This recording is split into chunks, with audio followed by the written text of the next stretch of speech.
All right. Hello there, ladies and gentlemen. Welcome to ScriptCoroners. This is episode 55, part 2 of the response to Cosmonaut Variety Hour's Hobbit video. We're not live. I don't see the notifications. Check if the stream's not private. It's probably private, which is fine. So stop talking and I'll continue. Okay.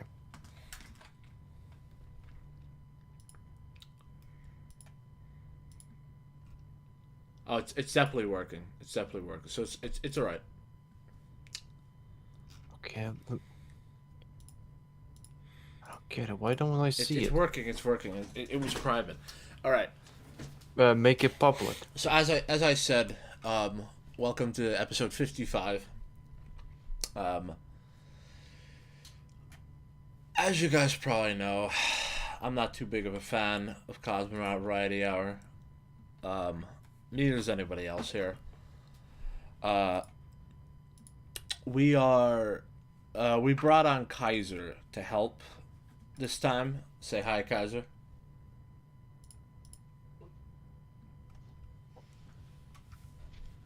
Great job, guys. Hi. Also, I appreciate sveiki the high visiem. energy we have right now. We're sorry for the extreme delay. We had problems, but I hope we have nothing else. Um.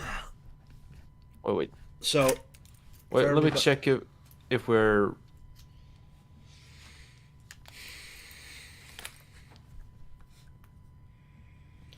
Well, anyways, I I'm the one hosting the stream this time. Haven't really done that often, so yeah, I'll just play it and hope for the best. And Okay. I think Cosmonaut Variety Hour's commentary is going to infuriate us enough for it's going to infuriate us, so we'll be energized by that. Let's. How far are we in so far? Okay. Somewhere around halfway. Right. Yeah, 20 minutes at Oh. best. All right, Labian. I'll trust you to pause, and then I'll check the to press pause and play, and I will I will oversee how well it goes. So let's do this. In this story may be. No, you won't. You will never wonder that because from her first scene, you know that she is here to be a dwarf's love interest. It is immediately apparent that she is just here to be in a love triangle. And you know, when I read The Hobbit, I thought to myself, this is pretty good, but it really needs a love triangle. I could have anything down my trousers. Or nothing. That was a dick joke in The Lord of the Rings. Just imagine Tolkien reading that part to his kids. And really the worst thing about this movie is that it's just boring. At least the last movie wasn't dull. This movie is like, You didn't even make a especially point. if you're watching the extended cut. If you're I recently did watch the extended cut. It wasn't unbearable. Maybe on some parts it's long, but it's necessarily long. It's funny because some of the extended scenes are like in Lord of the Rings. There's like extended shots, like there are extended scenes, but a lot of it is like extended extra stuff. Like the Hobbit straight up just adds sequences, and yeah, I love that. It's funny though, like, even, even towards the end, or I mean, even the extended edition of The Hobbit still misses some like pretty vital stuff. Like Thorin's burial, I believe. No, Thorin's burial is in the extended edition, but Gandalf's speech on top of that burial is unfortunately not there. Gandalf holds a pretty good speech. Yeah. Yeah. Yeah, in typical Cosmonaut Variety Hour fashion, he doesn't actually make a point. Yeah. He just says that love triangle equals bad because not in book Elamalos. Which is interesting because I'm pretty sure Cosmonaut complained that the comic books were not being followed in the DCU or whatever? Or MCU? Yeah. Now he like defended the changes in MCU, but hated the changes in the Snyderverse. Based on the book. Yeah. So he defended things in the MCU because it was in the book, and then was angry at Snyder because he did things that were in the book. Yeah. Snyder based it on the wrong book, on the wrong story, or some retard. Yeah, Cosmonaut Variety Hour, he's kind of interesting in the sense that I don't think he's necessarily trying to be self-contradictory or whatever. I just think he's like, he either doesn't care when he is, or he's like completely disinterested with actually being right, and wants to make his point. I always thought he was oblivious to his self-contradictory, but I think he actually explained why he does that in the BVS review. I'm not gonna fucking rewatch the video, It's but probably like a sort of 50-50 kind of thing, where he is too big of an ego, but he also like legitimately just doesn't realize sometimes. He's using that I was always playing a stupid person. I'm not actually stupid. No, nobody who says that is saying that because they are not. Nobody said they're not stupid because they're not stupid. That's very silly. Kaiser? Yeah, I'm back. What? Right. No. What? Now he calls the movie boring, right? We already Labian, saw this. Press the button. Okay. If you're wondering, the extended cut adds extra scenes for the human characters, like the mayor and Alfred. Who's Alfred? Oh, don't worry. We'll get to Alfred later. The only time this movie tries to ward away our boredom is in the infamous barrel sequence. Now, the biggest problem with the action scenes in this trilogy is that they kinda just don't know when to quit. I liked the goblin escape from the last movie at first. After a while, it just keeps going, and it keeps getting more outlandish, and it gets to the point where it doesn't even feel like a movie anymore. It feels like a set piece from an Uncharted game. And the major set piece in this movie is the barrel scene. In the book, Bilbo and the dwarves ride barrels down the river to escape the elves. And that's it. But in this movie, no. That's not enough. So now we have to have the orcs show up and try to kill the dwarves. And we also have the elves show up, and they want to stop the dwarves, but they also hate orcs a little bit more. So it's just a clusterfuck of people fighting each other. And then for some reason, there's like shitty GoPro footage. It's like we're on Splash Mountain. And really the most distracting thing about these action sequences is that your suspension of disbelief is just completely destroyed. The characters in this movie are immortal. They survive the most insane shit. And as a result, there's rarely ever any tension in this movie. And that's kind of one of the biggest problems about prequels. We know Legolas isn't gonna die. We know Bilbo isn't gonna die. And that's not to say you can't have tension in a movie where we know the outcome. We all know that Gollum isn't gonna eat Bilbo, but that doesn't mean that scene isn't intense, because the scene is well written. It was written by someone who knows what he's fucking doing. So the longer you draw out these scenes where the characters are never in any peril and they never take any damage, it just Labian, kind can you of just skip makes to me... the part where we were before? Because I don't want to do this again. Yeah, maybe. Okay, we're getting closer to that. No. Continue. Why would I give a shit if they're never met with any now. sort of roadblock? And after this, we get a long stretch. But hey, we gotta stretch everything out past Labian. 2 hours. Yeah. All right. This is why I never trust you to pause. All right. Okay. You told me to skip. Right. So, Oh my god, a few shut up. A few points about this. Tension and all that stuff is irrelevant, especially okay, this is like, I don't understand why this is not obvious. People watching later can watch The Hobbit first and then Lord of the Rings.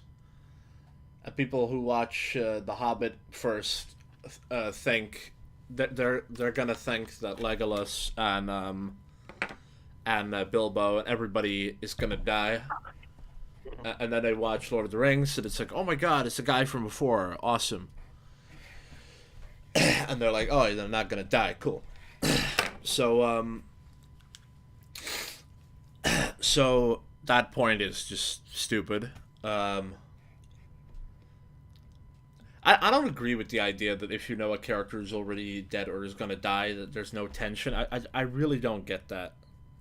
Like, it just inherently just doesn't make sense to me. Like, I mean, surely, you know, like a close call, you still are go like, whoa, that's interesting. It's like, I don't get that. I mean, I know kind of what they're talking about because I think we've all seen like a bunch of interesting movies where we see a character die and then we see like a flashback to them before, and you know they're not gonna die, but there's still something else that can happen. So it just, like, I never really understand that, you know, because there's more than just, oh, some guy's gonna die. Like, I don't know, like a scarred character. It's like, how do you get the scar? It's like, oh, it was his best friend. Oh, that adds layers of complexity to it. You know, like, Yeah. like it's, or like for example, you know, in Dragon Ball Z, Goku's, I guess, parent or like caretaker, Gohan, he's like dead by the time that the series starts, and then nobody knows why or how it happened. Like Goku, obviously he became the big ape and killed Gohan. He doesn't know. He doesn't know all the way. So He does not know all the way until Vegeta becomes a gigantic ape and he finally realizes what is actually happening. And then he has this super sad moment where he's like, oh, I killed you. Oh. Like, I want to bear in mind, by the way, that he met Gohan twice, I think, as a ghost. Or like, undead. And Gohan didn't tell him twice. yeah, but that's like, well, yeah, but that's like in the filler version, and honestly, we don't talk about that. Well, so anyway, even as filler, like, it would make sense to me that Gohan would not tell Goku that he killed him. Like, he wouldn't want to put that on him. Like, oh, no, I died of old age. Don't worry. But I mean, I certainly wouldn't tell my son that he like shot me if like a bullet ricocheted into my head. Like, no, you didn't kill me. It was another bullet from another country from another person. yeah, it was Okay. shot all the way from Venus. Don't worry about it. Yeah. Okay, Kaiser, why did you left the group? Not important. Yeah. Okay, whatever. Dead air. It's not important. It's like I'm yeah. You Don't worry, I'll be back. But okay? Let's. it's gone again. No. Yeah, I had to do something. Okay. Okay. Shit. Right. Let's see here. All right, yeah. I'm back. Okay, so the point about like the sequences being too long, that is too many notes, sir. Well, just cut a many few. Just cut a few and it'll be perfect. I feel like that was probably one of the best like rebuttals to that sort of thing. Because what do you mean too long? Like, how much is too long? Obviously, 10 hours is too long, but like 1 or 2 minutes. Like, are you kidding me? I never understand this criticism. Period.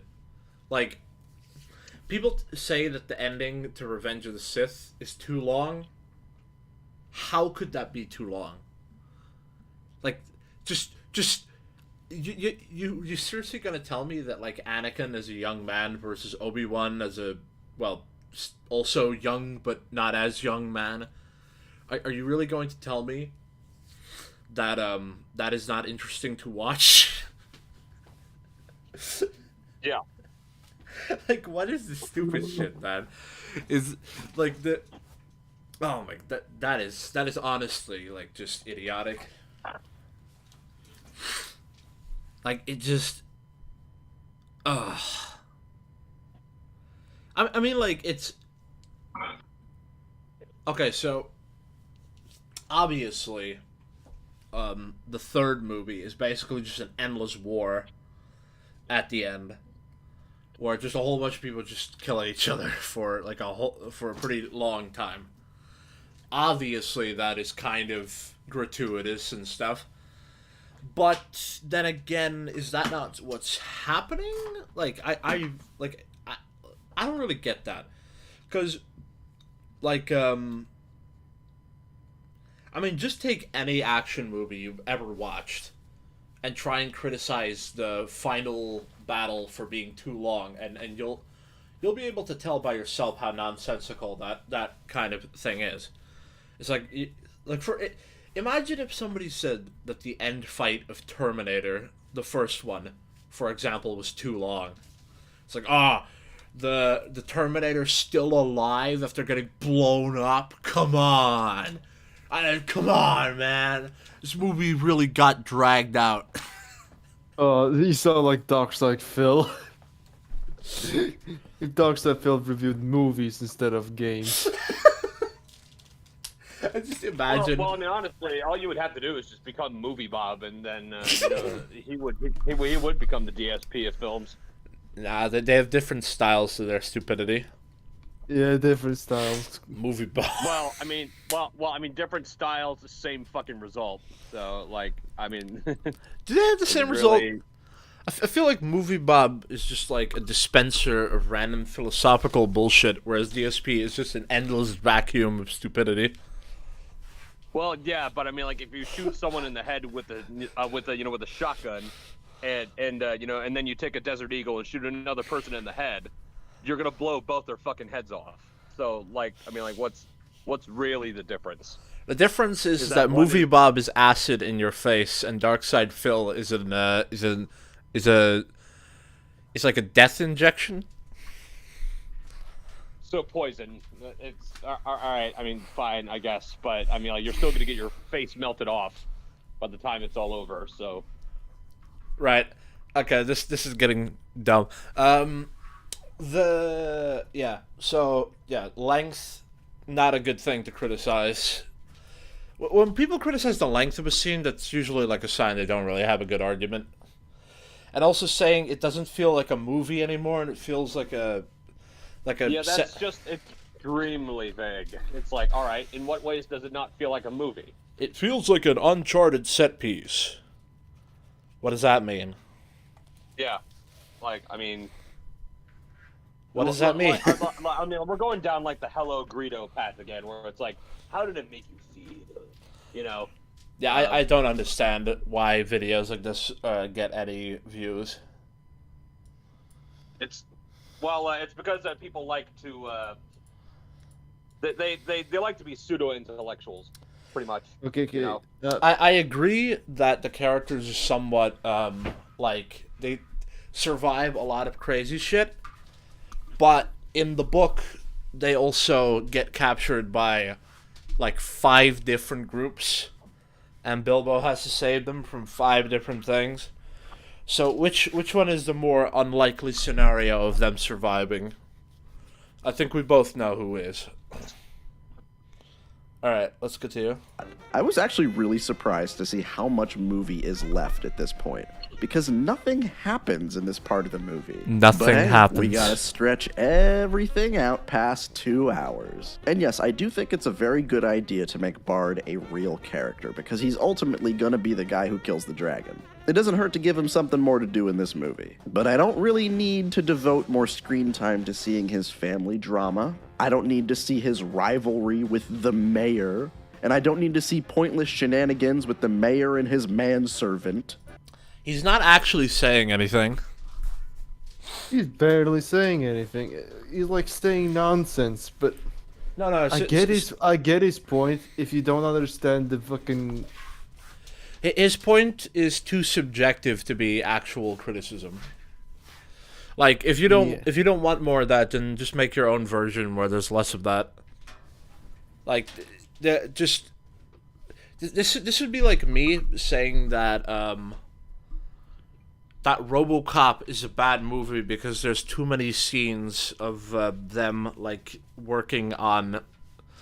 I don't need to see Murphy remembering his family. That's so annoying and on the nose. We know that he's got a family. We know that already. I could just like what?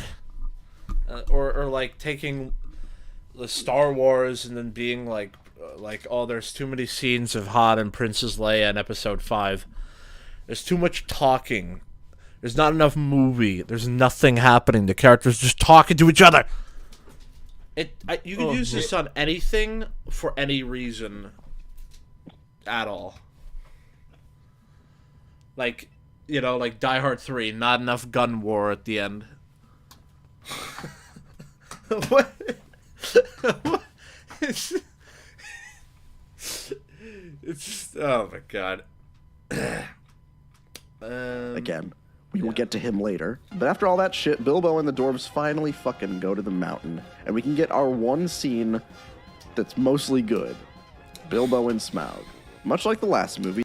I love how he hyperbolically just implies the entire movie sucked up until this point, without like any, you know, like proof or.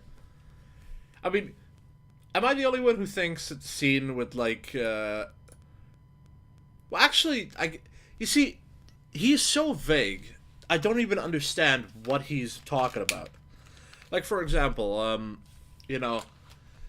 Are the scenes where they get into Lake Town, you know, by hiding in the fish barrels, are those scenes bad? I don't know. He did not point out anything at all. It's like they have to travel quite a while. They have to go from Lake Town, or they have to go from the Elves to Lake Town, all the way to the mountain. Why would that not take a while?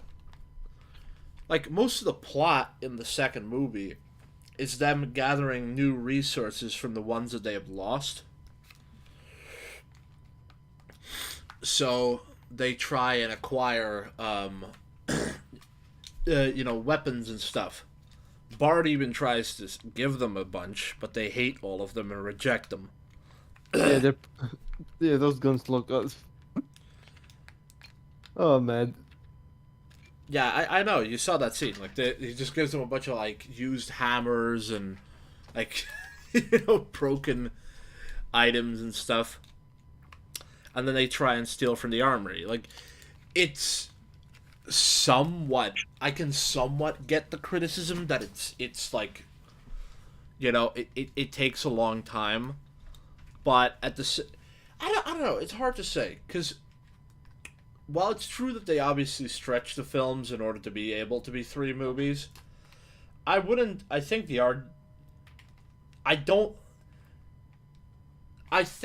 that the valid argument of the movies are just stretched out too thin is being overtaken by the invalid argument that just because it's not in the books, it's bad. Because I feel like that's sort of the implication. Whereas I would argue that a lot of the new shit they added was also fine. Like, it wasn't necessarily amazing, but it wasn't, like, awful or whatever. I mean, I suppose that, like, later on in, like, the third film, there's just a huge portion where Thorin is just kind of sitting and, you know, brooding. Waiting for things to happen. But I don't know, I think it kind of adds to the sort of emptiness, because I feel like that's sort of a huge theme as well that they go over there to accomplish a whole bunch of things, but it's not really about any of that. It's about whatever. I'm just let's continue. Yeah. The best scene is the one that they lifted directly from the book, where Bilbo talks to a monster. It's more or less the same exact scene from the book, and because of that, it stands out as being good. I do think it's hilarious just how into this role Benedict Cumberbatch was. They had my man in a mocap suit grinding his coochie on the ground. It looks hilarious, but I gotta give him props. He is giving 200% effort to playing a dragon. I gotta respect that. It's kind of interesting because this footage let the effects team create a pretty good model for Smaug in this scene. But I think that this was the only scene they had that mocap for. Because later in the movie, for some reason, Smaug just kind of looks like shit. Like, look at this shot. This is straight up unfinished CGI. At his worst, he looks like the dragon. Yeah, I don't know what he's talking about. Wait. Like that scene actually looked like fantastic. Oh, Jesus Christ! He's mentioning Merlin. Merlin? I remember that show. Yeah, it's a TV show. I've never heard of that before. Yeah, it's gonna be. I've never heard of it. But how is it? How is it the same effect as the dragon from Merlin? I mean, the dragon from Merlin looks fine, which Smaug also looks fine. Yeah, but the one from Merlin is low budget because it was a TV show. No, I'm saying like both look good. Like I don't understand what the problem is. Yeah, why? It does not. I think what a lot of people don't realize is that what you want is for it to look good. You don't want it to look too good because then it stands out too much. You don't want it to look, too bad because then it also stands out. Yeah, it's kind of like the first Hobbit movie looking way too much color, while the rest of the movies look a bit have more gray. I really hate the color palette. Like, if there's one thing I truly hate about the Hobbit movies is the color timing just sucks. Like, The Lord of the Rings has great color timing, and apparently, the color timing has been equalized with the Hobbit movies in the 4K. I don't even know what. How the fuck would you equalize the color timing? Honestly, to me, that just sounds like absolute nonsense. So what I mean is that in the Hobbit, part of the reason why the movies just don't look very good is because it's sort of like the same all the time. Like, the gold area is not that goldy. If there's a night scene. What you're saying is that the color is just monotonous. Yeah, it's kind of monotonous. Yeah. So in regular Lord of the Rings, when you're wherever you are watching the movie, or in whatever environment the characters are, I should say, there's always a certain amount of ambient lighting that is extenuating, or whatever the hell the word is, exacerbating the effect of the environment. So if there's a candle, there's a sort of yellow, reddish, aura around it in the color palette. The Hobbit just straight up just doesn't really have that. It just sort of is flat. And in the 4K release of The Lord of the Rings, it's also flat. Which really sucks. Because I don't want to watch Lord of the Rings with lame lighting. Like, it would just feel like I'm grown up and I no longer see things like a little boy. To be honest, the gold in the first Hobbit film actually looks goldy. Yeah, it looks like goldy. It shine. So I guess what needs to happen. If they use the color palette they had in the first movie for the rest of them, it would look fine. Like the first movie looks. I think I would just prefer it if somebody made it so that all 6 movies just have the Lord of the Rings color palette. I seriously think it would make the Hobbit movies just better, Like it would legitimately like make the score go up of the overall thing, because there is this sort of indifference that you get from especially the desolation of Smog. Like Lake Town should be warm, like, and blue. Like it should be really, really blue, and it's just kind of gray. It just sucks. Like it just. Then looks again, bad. it kind of fits the tone of that place. Yeah, but if they wanted to go for that, then it should be intentionally gray with blue mixed in, as opposed to just sort of grayish.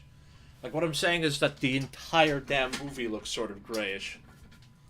Like if we look at Smog here, for example, like to the left, this is like a cropped image that is like pixelated all the hell because of YouTube's bullshit. But anyway, Smog should just be inherently redder. Like he should be like red. Yeah. Like there should And, be like, an endless aura of red around him.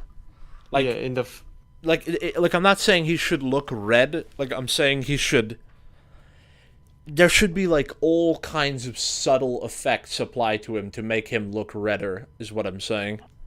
in the first movie, he had more red color, and in the I don't know, called the invisible vision that Bilbo has, he also looks more red.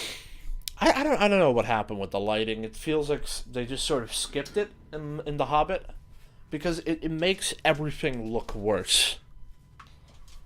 Color timing is very important. And I get the first film is decent enough lighting. The rest of the films, it looks kind of meh. Yeah. And as good as this scene with Smaug and Bilbo is, scenes like this remind me that we don't really spend a lot of time with Smaug in this trilogy. And stretching him out into the next movie where all he has to do... He's not in the watch together?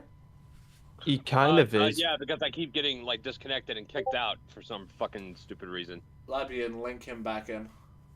He already linked me. Invalid access code. Please use a valid invitation link. Great, awesome. Okay, let me give. Copy URL. There, that should do it.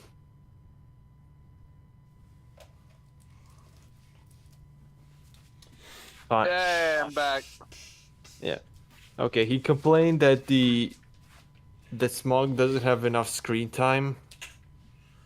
Even though in the book he also did barely has fuck all. He shows up for he's like around as like a threat and gets to speak a lot for like at least 30 to 40 minutes. In a 3 hour I'm just wondering if his argument is consistent with the Eye of Sauron, because I mean, if you guys remember, the Eye of Sauron didn't have a lot of screen time either. And he had very little to say. Yeah, I mean, he had like 2 words in the entire trilogy. Yeah, it's almost bizarre because but yet he's still extremely iconic. So like Sauron only has like 2 or 3 lines, I think, in the movie. No, okay, he has a few more towards the end, but honestly, Sauron is almost I would almost argue he's a little bit neglected in The Lord of the Rings. Like, I'll stand by this to the death. Like, I think he should have showed up at the end. Like, that idea they had of him, like, showing up and fighting Aragorn, they should have just gone with that. As much as I love Lord of the Rings, like, that troll at the end was kind of lame, honestly. But yeah, he's like the only troll there. What happened to the rest of them?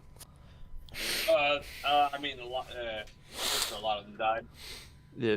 And why didn't talk like the trolls in the Hobbit? Are they like different species or something? I have no fucking idea. I think a lot of the trolls in The Hobbit were not actually trolls. Like, I'm talking about like the third. They were like they were. I mean, they were basically British people, but a lot more disgusting. No. Look, okay. So, okay, so the guys in The Hobbit, those 3 trolls, they were obviously they were like, how do I describe this? They were like,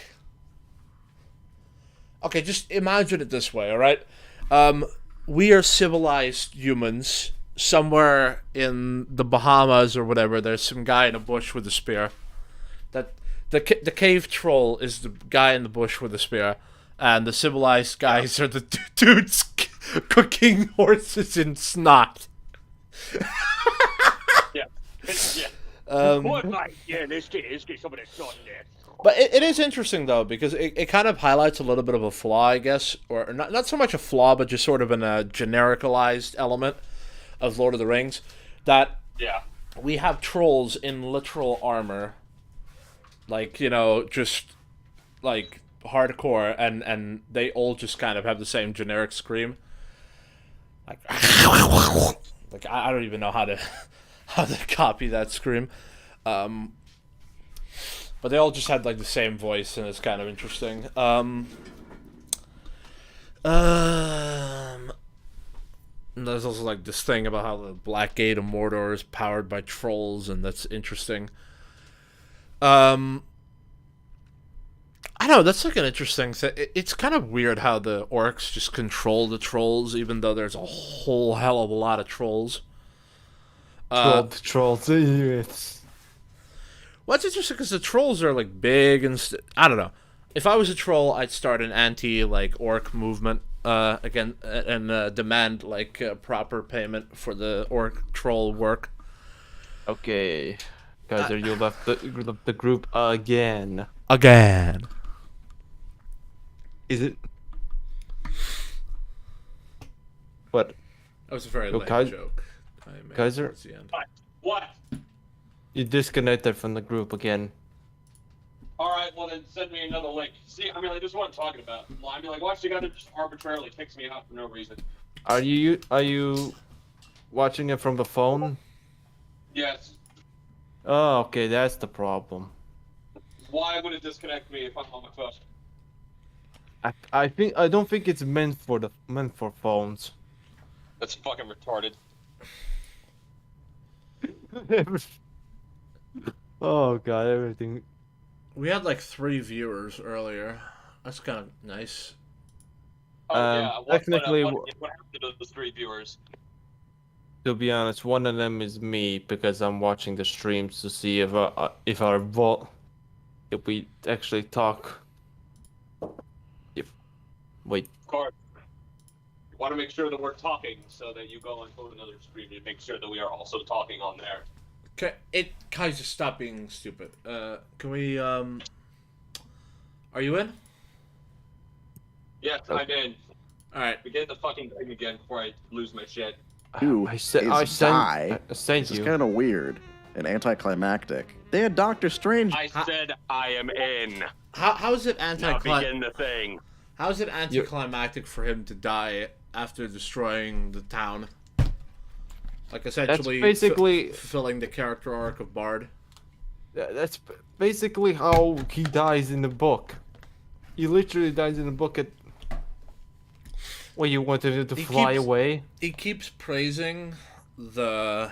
He keeps praising the cartoon of the 70s, completely ignoring the fact that in the cartoon in the 70s, a bird flies up to Bard and whispers in his ear that he has a weak point. Oh god, that was so stupid. And then Bard, it's so hilarious how it's portrayed too, because Bard is like, "Don't bother me, little bird. I don't have time for your nonsense." Oh, he has a weak point. Thank you very much. There we go. Got him. We win. In this one, he has to like struggle, and he's like fighting it, and he uses his son as like a platform to shoot the dragon from. What are you guys even doing? For some reason, the what happened to that? What was it called? The one that shoots the black arrows. The black arrows? Oh, whatever. It's like the mechanism they mentioned in the second movie. Oh, it was destroyed. We didn't saw it destroyed. I think Smog either destroyed it while he was doing things, or it was destroyed. I don't know. I don't know. I don't know what happened specifically. Guess that's actually one flaw of that movie, is it? No. Good job. No. It was definitely destroyed, but I don't know when. I didn't saw it being destroyed. Well, here's the thing. Like, there are multiple flashbacks. Like, Bard has a flashback as well. So, I don't know but I do remember either it gets destroyed or it gets destroyed. No, wait. It's in Dale. The arrow is in Dale. The crossbow machine. So, but it was it's not in Lake Town. Then what the hell did Foreign see in Lake Town? He saw that in Lake Town there was another arrow or another machine like that set up, and that machine gets instantly destroyed. So Like the begin. Yeah, like pretty much at the beginning, yeah. Grinding his cock I and didn't balls saw it, against but the whatever. floor for this. We can devote What the more fuck? screen time Great. Just lovely how he describes, like glorious acting like that. to Alfred and the mayor, but we can't give Smog a little more to work with? Again, this should have just been 2 movies. You can just have Smog be a small but effective footnote in a larger story. What? The whole story is about him. He's the owner of the mountain. He's gigantic. He's destructive. He's a destroyer of everything. What the hell? Because with all this what you're padding, the talking- climax of this movie is just a bunch of scenes that were made up because there's no climax in this part of the story. What are you talking? That's like saying that. Yeah, but I could say that the Two Towers is anticlimactic just because it didn't end the story yet. This is so subjective. I get what he's saying. I agree to a certain degree, but it's just not a problem. Like, we know it's gonna happen in the 3rd movie. Yeah, they should have probably been, 2 movies. That would have probably been the best. But it's not, just because it's 3 now, that doesn't mean that... 2 ends pretty interestingly, I would say. It's frustrating, because it's what have we done? And then it, cuts to dark. And really, I just want to see what happens next. But at the same time, it's also, if you watch all 3 of them at once, it's who cares? You know what I'm saying? So I don't even understand how this matters. This is just a silly complaint. There is no epic Battle of Helm's Deep, so the final conflict of the movie is this. The dwarves decide to confront Smog, which they don't do in the book, but you know what? I get it. Make the main characters confront the enemy. It's fine. I can accept this. However, their master plan involves dousing Smog in molten gold. What else are they gonna And it's do? just another one of those extended action video game sequences where our characters are immortal and... I don't know what the fuck... It's not criticism. This is not criticism. Is it not action video gamey for literally nobody to die in Helm's Deep? Not to criticize too much, but let me get this straight. Okay, random elf guy from the first movie, Elf Commander Man, he dies. Okay. Who else dies? Okay, so Grima or Lima, or I don't even know what his name was, the aide of Theoden, he got killed earlier. He was he got killed by a warg, so that's great. What was the other guy's name? Gambling? I don't know if he makes it to the end. I don't know, but he's one of the aides of the king. Okay, so who dies in Helm's Deep?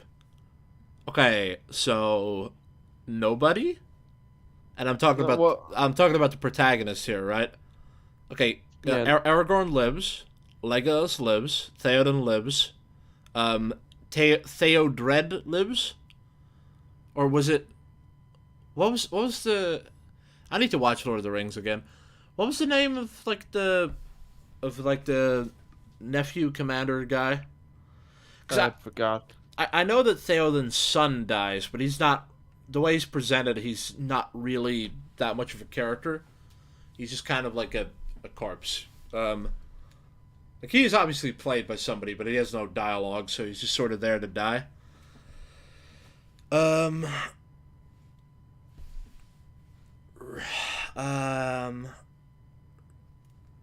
Yeah, nobody dies except the elf guy from the last movie. So so in other words, by his logic, the end battle of Helm's Deep is immortal video game sequence. Thank you, Cosmonaut. I love your logic. Can pull off insane feats. The fact that Smaug can't kill a handful of dwarves makes him seem much less intimidating. Also, this looks... Okay, so let me get this straight. A dragon after a dragon past his prime that was swimming in gold like Uncle Scrooge for like I don't know how long, like maybe 100 years. Like I have no idea how long was he there? Like at least like 60. I think it was 60. No, it's 60 years between Lord of the Rings and The Hobbit. Like okay, if I got it correctly, Thorin is like 100 or something. Like he's like 100 years old or something. 120, 150. That's how old Thorin is, I think. Smaug's been there for a long time. So, now I'm not saying that means that he shouldn't, that he isn't capable of killing somebody. In fact, I'll just straight up admit, like, maybe they could have had a few dwarves die here or whatever. Like, but that being said, I don't think, like, it... Well, I mean, first off, it's a dragon in a tight space, as opposed to flying. I mean, he's just straight up incapable of, like, to a very... You know what I'm saying, right, guys? Like, this is very awkward for him. Yeah, it's just not that... Well, if a dragon is flying over, like, a village and just sort of burning the people down in a straight line, he is massively effective. If he's essentially stuck in a cave trying to kill a bunch of guys that are running circles around him, all of which working together to get his attention, I'm just saying it makes sense, even if it's a little confusing. It makes sense that it worked out like that. Yeah. Like also they're not fighting him conventionally.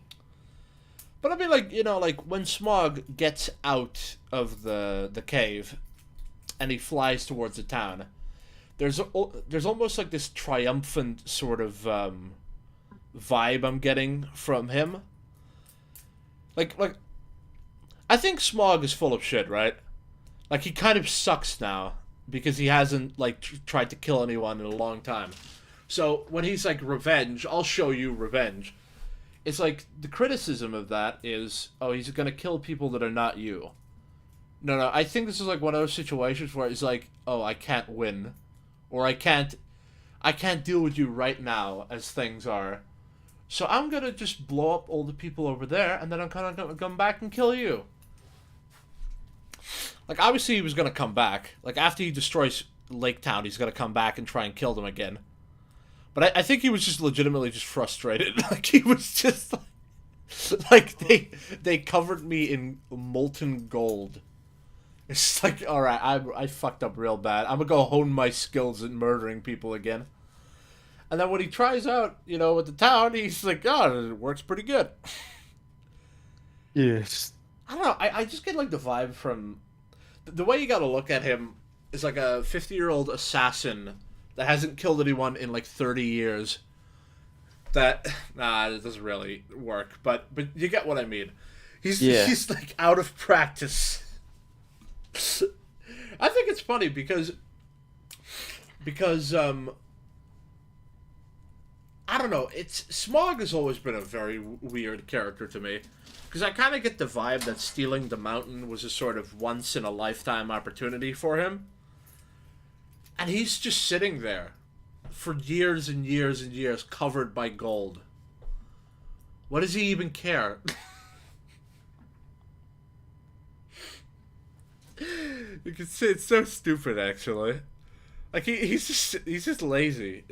That's like the reason why any of that happens. But I've rambled on for long enough. Looks like shit. But don't worry, because this isn't the only conflict we have in the climax. While all of that is happening, Is it like the gold looks like? Of course, it's barely solid. Of course it would look. we have Feely, Keely, Oin, and Bofer, these nuts, in Lake Both for my nuts, asshole. Okay. Town, even though they aren't supposed to be there. They're here because earlier, Keely got a wound from a Morgul arrow. Yes, the fucking evil enchanted metal that makes Frodo almost... Please. What? Can you resend me the link, Let, please? Dude, it just hates. Send him the link. I know it hates me, but I want to hate it back, okay? It hates the mobile user. Send the link. I sending the link. I'll send it multiple times if I have to. I sending the link. Thank you, Latvian. I sending the linker. Alright, that was racist. Well, never mind. Whatever. Very well. You in, Kaiser? Wow, I'll send it another one. And another one. And another one bites the dust. Another one dies. Another one, it bites the dust again. Another one bites the dust because everyone likes eating dust, I guess. Because dust. All right. Dust is very delicious. You know, I'm like Rick. I'm like Rick trying to explain why I murdered Shane to his wife. Like that. That's how I feel about this video right now. I wanted it to be over. I want it to be over.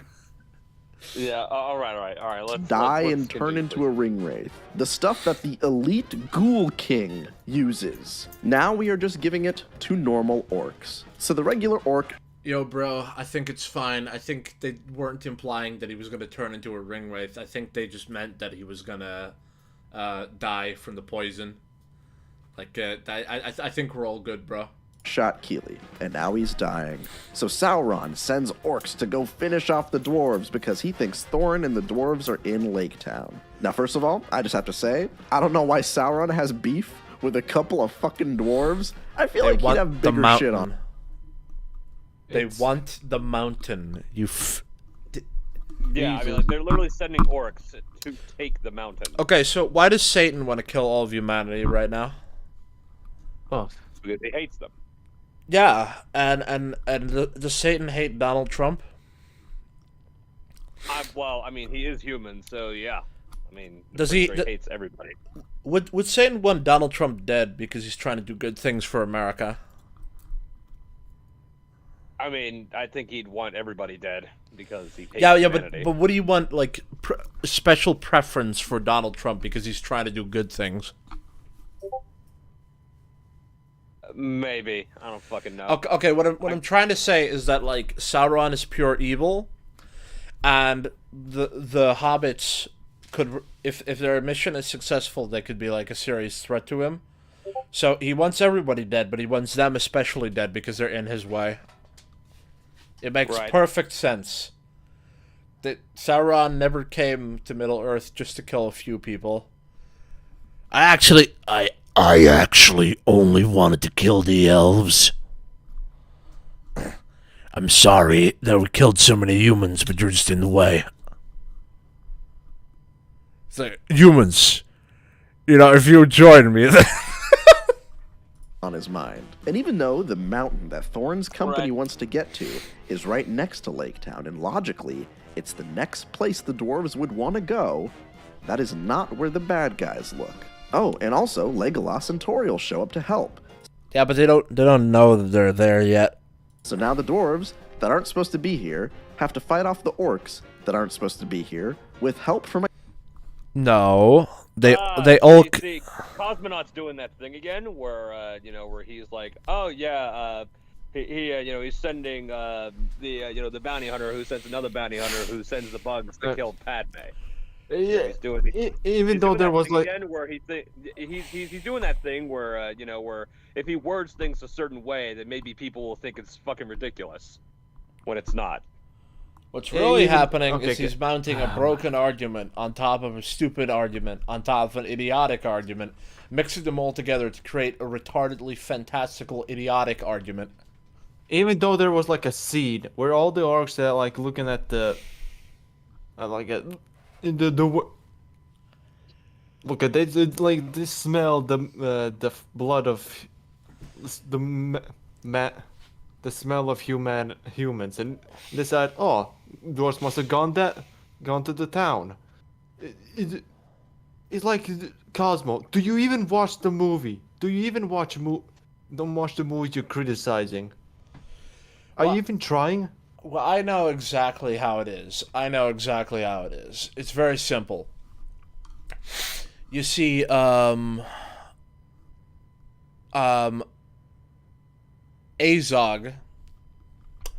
is told that he needs to work with Sauron. So Azog hires Bolg to go and hunt down the orcs, or hunt down the dwarves. Yeah. Bolg then goes out on his own accord with his own posse of men, or I guess orcs, to go and kill the dwarves. Bolg does not even realize that he's like very far behind everybody else by the time that they get over there. So they just go after the dwarves they can find. Which once they arrive there, they realize very quickly, oh, they are not the ones. But they still want to kill them anyway because they're part of the same group. So it's like, who cares? Like One thing I am okay, a small tangent about how the orcs are betrayed in the Hobbit, rather, and how they're betrayed in Lord of the Rings. Do you think they act differently? Like they don't. I like to just think that they're different dudes. Yeah, I've also. Like I just like to think that they're like a different kind of orc. Because I think like Azog. I don't know what to make of them half of the time. And to be honest, I kind of think the implication is that Azog and Bolg are like a proto-Urukai. Because how taller they are and they look more, I don't know. There's a lot of less orcs. ugly. There's a lot of orcs in the Hobbit that look like they could be Urukai, so I don't know what to do with that. Yeah. A guy who isn't even in this book, and a woman who was made up for this story solely so one of the dwarves could have a hot elf girlfriend, and the elves that aren't supposed to be here have to heal the dwarf that isn't supposed to be here because he has a magic evil wound that he shouldn't have because the bad guys who weren't supposed to be here had evil magic weapons that they weren't supposed to be given by the bad guy who isn't even in this story. This is just... How is that bad? The entire premise of this argument is that adding stuff that wasn't in the book automatically makes it bad. That's literally it. That is the entire premise of the argument. I disagree with the premise, so this whole thing sucks. Jesus Christ, he's just so fucking pathetic. Well, it's like for example, right? Like, why was that argument about Padme and, like, the worm thing so stupid? Because even if it is true that a guy hires a woman who hires a guy who hires a woman who hires a machine who hires worms to kill her. Yeah. It's like, let's say that's true, right? How is that bad? I'm wondering if okay, they also probably retcon Legolas or backstory or something, but whatever. Well, okay, so first off, the premise like is that added stuff from to the books is bad. No, it's not. That's just how you feel about it. Is Illegal Steven a wood elf? They kind of retconned the wood elves to be like regular elves. If I'm gonna be real with you. Yeah, the animated movie depicted him as looking weirder. I don't know if the animated movie considered all elves to look like that, or that the wood elves are green and the normal elves are like not green. But it's kind of, I don't know. Like, Oh, and they're just sort of portrayed in the cartoon as like generic fantasy versions of themselves.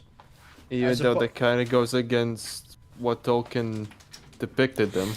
Of course it goes against it, because they didn't know what to do. Like, the 70s, like, cartoon movie is good. It's really good, but it's also a product of its time. Do you think they would have used such, like, simple, like, character designs for the orcs and all those other characters? I mean, like, what's going on with the dual throats on the orc? Like, he's got 2 airways leading down. What?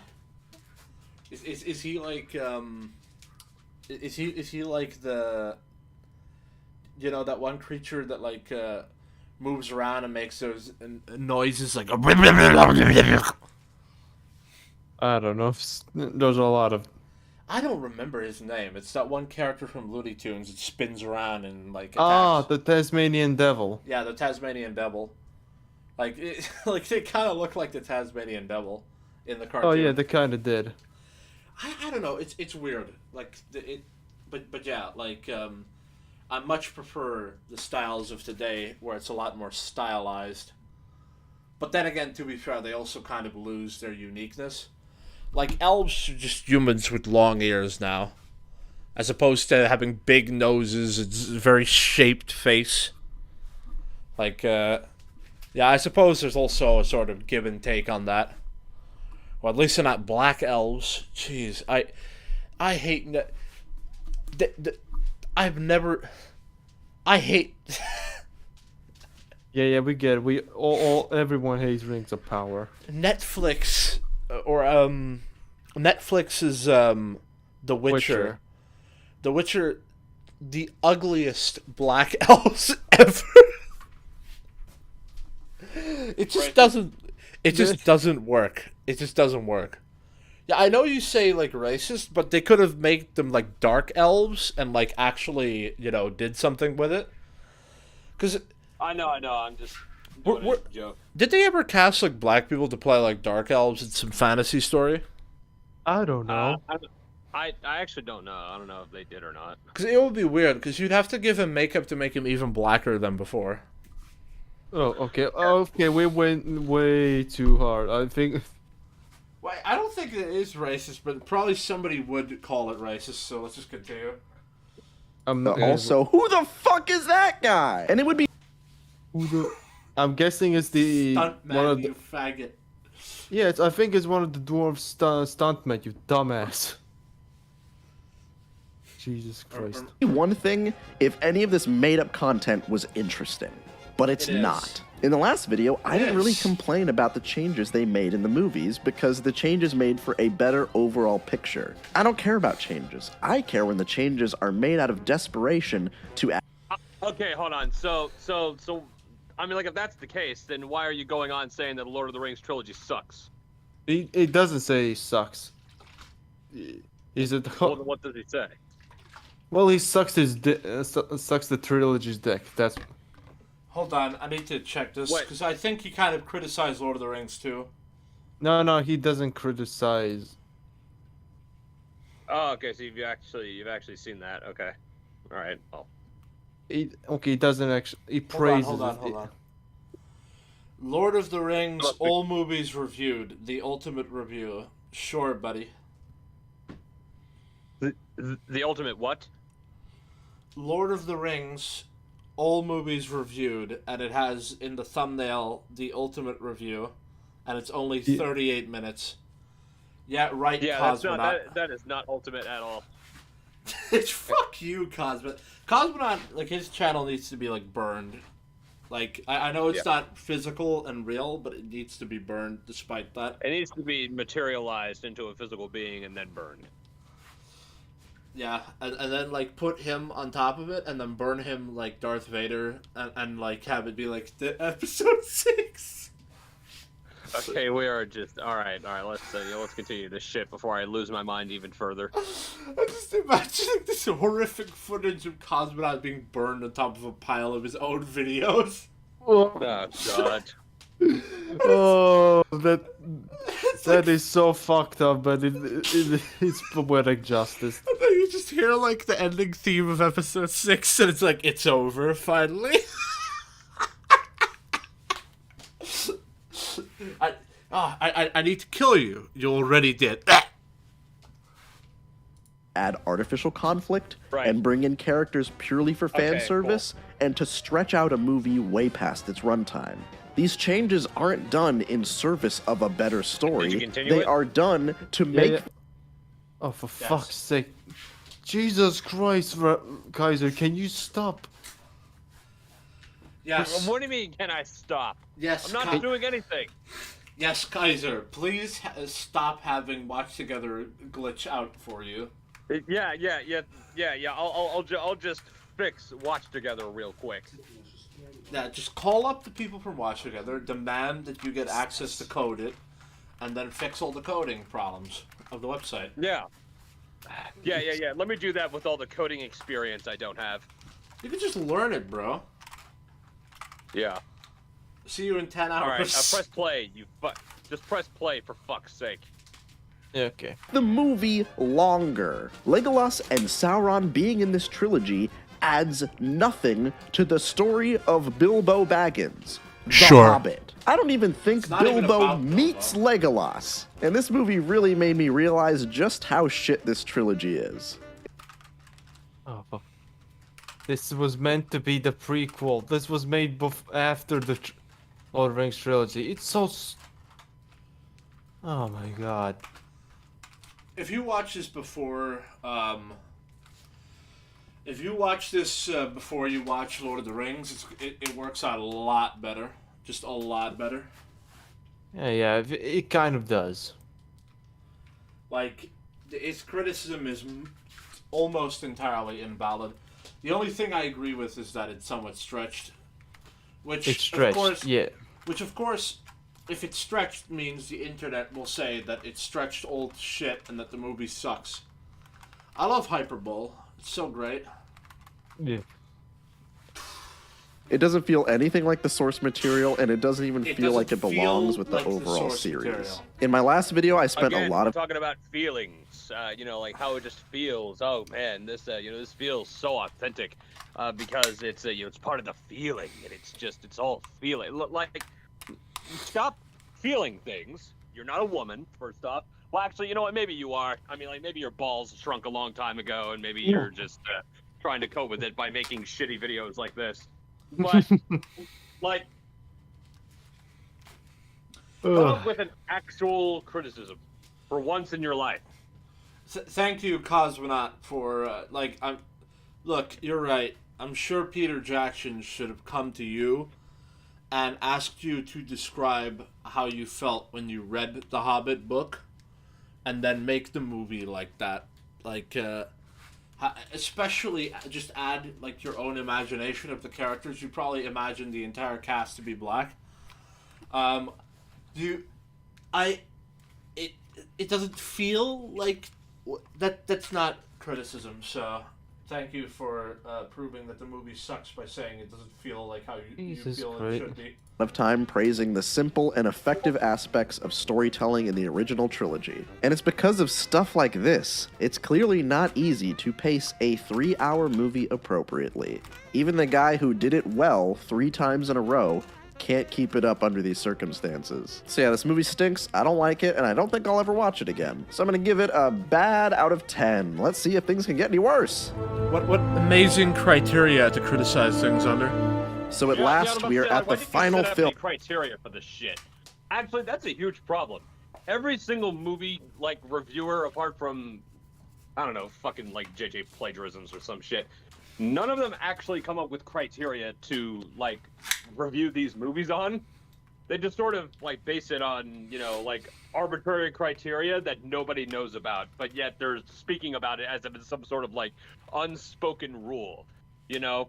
It's not really set up at all, and Cosmonaut is like the worst example of this, you know, when they're just extremely vague about how they you know, about how they review everything, and you're just supposed to nod and agree with them, you know, as if they, you know, as if it all just makes sense, when they didn't even set up any piece of criteria to, you know, judge a movie based on at all.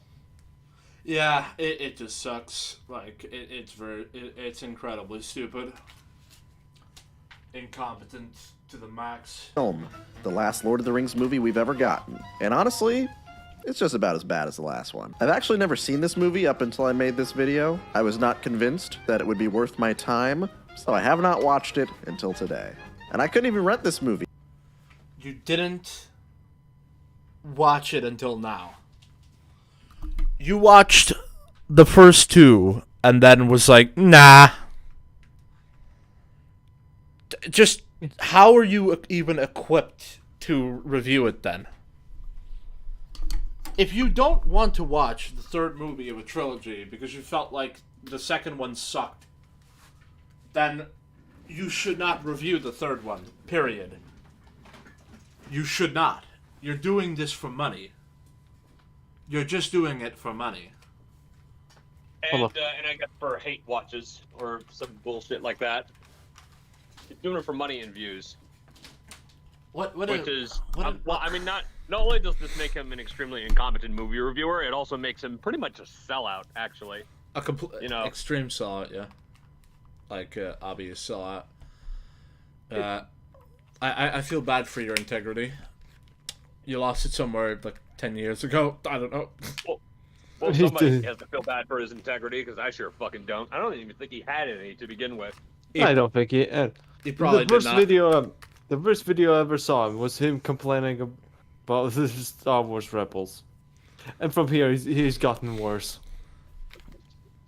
I like how YouTube makes people that don't deserve it popular and keeps people who do deserve it like stuck forever. Great. Yeah. I had to fucking buy it. I own this now. Wait a minute. Rated R? For kids? Now, if I said the last...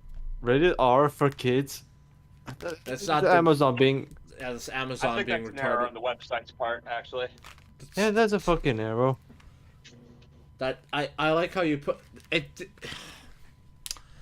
I know that people who watch him are stupid, so they're gonna assume that like the movie made the mistake and not Amazon's platform.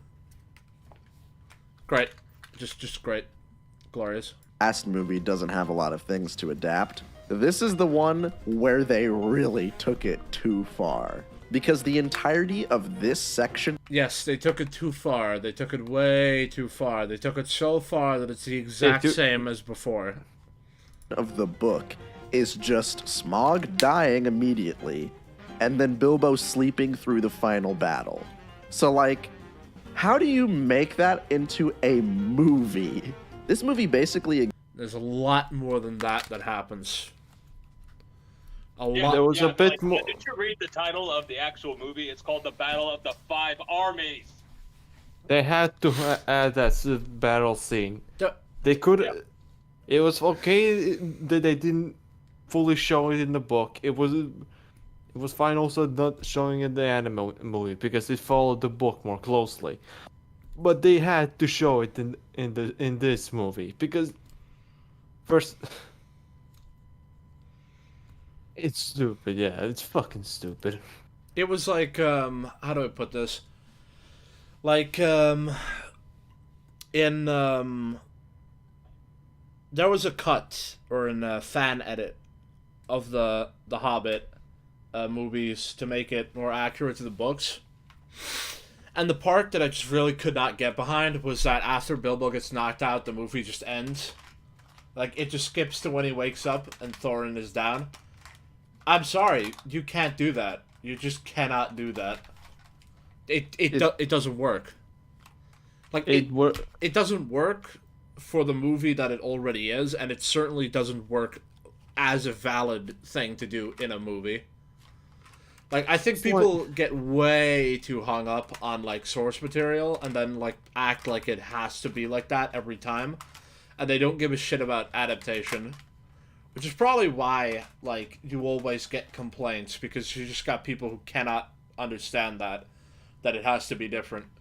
They probably wanted this scene to the movie like to happen. What was that fucking the midget guy's name in the Game of Thrones, the one played by Tyrion. Peter Dink, Tyrion.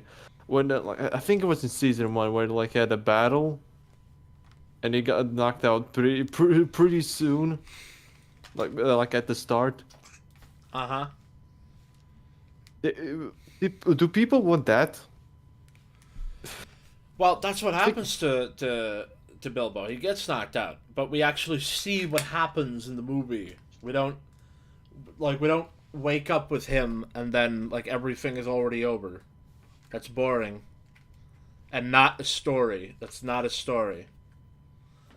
Okay, it worked for the book. It could not work for the film. That's all. It's one of those moments that only works in a book form. And if you wanted to do it like that in the movie, it would have to be a far different kind of movie. Yeah. I've seen a lot of they did it. Like how they did that in Game of Thrones. Yeah. I've seen a lot of movies in my life that were, like, very long, like a 3-hour, 4-hour long movie. And it didn't really end all that climactically. Like, there would be a big battle or something, but we would very quickly get distracted from it and, like, brought into some more personal conflict. That's okay for a movie where a lot of people just talk and it's more about, like, the political thriller aspect or whatever. Like, you have that in the movie The Fall of the Roman Empire. There are several big battles in that movie, but it ends on a one-on-one without any music, without anything. Like, it's just two guys throwing spears at each other and fighting, like gladiatorial style. Like, for that movie, that totally works. For these movies, especially with how Lord of the Rings, The Two Towers, and The Return of the King both have a gigantic battle, what do you expect? Like, I would almost argue that the first two Hobbit films ending less climactically kind of demanded this movie to be more climactic. Just to be able to measure up at all. Which they do. They measure up pretty well. Like, it's pretty big. Like, I like the clusterfuck aspect of the Battle of the Five Armies. Like, it's a battle of 5 armies. It should be insane. Yeah, it's definitely amazingly insane. I would say that it's a little hard to follow at times, but we understand what is happening for the most part. Like, I would say the biggest problems just come down to, like, the little things. Like, I remember seeing this shot of the people of Lake Town running back to Dale, and it looks so awkward. It's just it's like a blob of people running away as Gandalf is hobbling behind, and Bilbo is, like, barely, like, you can barely see him, but he's, like, next to Gandalf and he's also hobbling. Like, it's hilarious. Like, it's like all the people are running as a cluster of animals, and old man Gandalf is trying to catch up to them, and Bilbo is trying to catch up to Gandalf. And it's like, and you ask yourself the question, would they make it in time? And the answer is no. No. But through movie magic, they do. But, to be fair, that also happens in Lord of the Rings. Like, you know that part in the Two Towers where, like, all of the people try and get inside of the keep through Hornburg Courtyard, and then Yeah. the Urukai just sort of run into them, and it's like this really awkward thing where you're like, they wouldn't make it. They'll just die.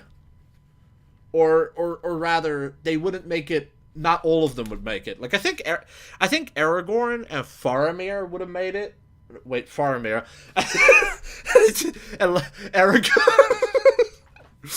Yes, Faramir showed up, and all right. Aragorn and Legolas would have made it. Gimli, I'm not sure. That part is easily one of the worst shots in all of Lord of the Rings. Well, actually, it's not. Okay, it's a good shot, but also bad. It's good in the sense that it's kind of realistic that everybody's just trying to get over there, and the orcs are coming up against them, and it's just this giant, like, this giant set of people just slamming against each other. But at the same time, it's also like, it just... I don't know, it's hard to describe because there's a lot of... I would say that most of the flaws of the Lord of the Rings movies is like technical, visual things. Like some things are not as clear as they probably should be. Whereas, most films, these days, it's like the writing, so it's like bizarre. The Hobbit just has a whole bunch more, which just drags down the overall quality of the movies, unfortunately. Like, whereas The Lord of the Rings has a bunch of moments where it's like, okay, they would have just died there or whatever else. The Hobbit is like, the third movie is kind of full of them, which I kind of hate. Like, the characters live because luck. The Hobbit films are not perfect. I wish I could say that they're perfect like I do the prequels, but they're not. They're just not. They're not as, but they're not as bad as people say they are. Oh, definitely not. Like, remember what I said about the prequels? At worst, an 8 out of 10. Well, with everything that I've learned about the prequels, I would say at worst a 10 out of 10 now. The Hobbit is at worst an 8 out of 10. Yeah. Even if it fails the source material, it's not a mockery of the source material. It's not like Velma. It's not like Rings. It's not like Velma. It's not Rings of Power. It's not the Netflix Witcher. It's not insulting the source material. It's making a interesting adaptation to the story. It's not ruining. I didn't even think about that. What a Cosmonaut Variety Hour type thing to do, to review these right during Rings of Power at literally the worst time to make a video like this. Hey guys, Terminator 3 sucks. Recently, Terminator Dark Fate came out, and it's a lot better than Terminator 3. Oh god, I'm afraid of what Cosmo will say about. Hey guys, Dragon Ball Z GT sucks. Dragon Ball Z Evolution just came out, and it's a lot better. Now he also hated. Imagine him defending Evolution. Oh God. He didn't defend it. Hey guys, the Star Wars prequels suck. The Rise of Skywalker just came out, and it's a lot better. Okay, I think even he didn't exactly like. Well, what I'm saying is that like he's saying The Hobbit sucks in a time where Rings of Power exists. Yeah, it's like a bit too late to complain. Yeah. Cosmonauts dumbass. Let's continue. Exists to resolve all of the threads of made-up bullshit that they've laid out. So to start... No. Let me tell you how it is. The entire fucking story gets resolved in the third movie.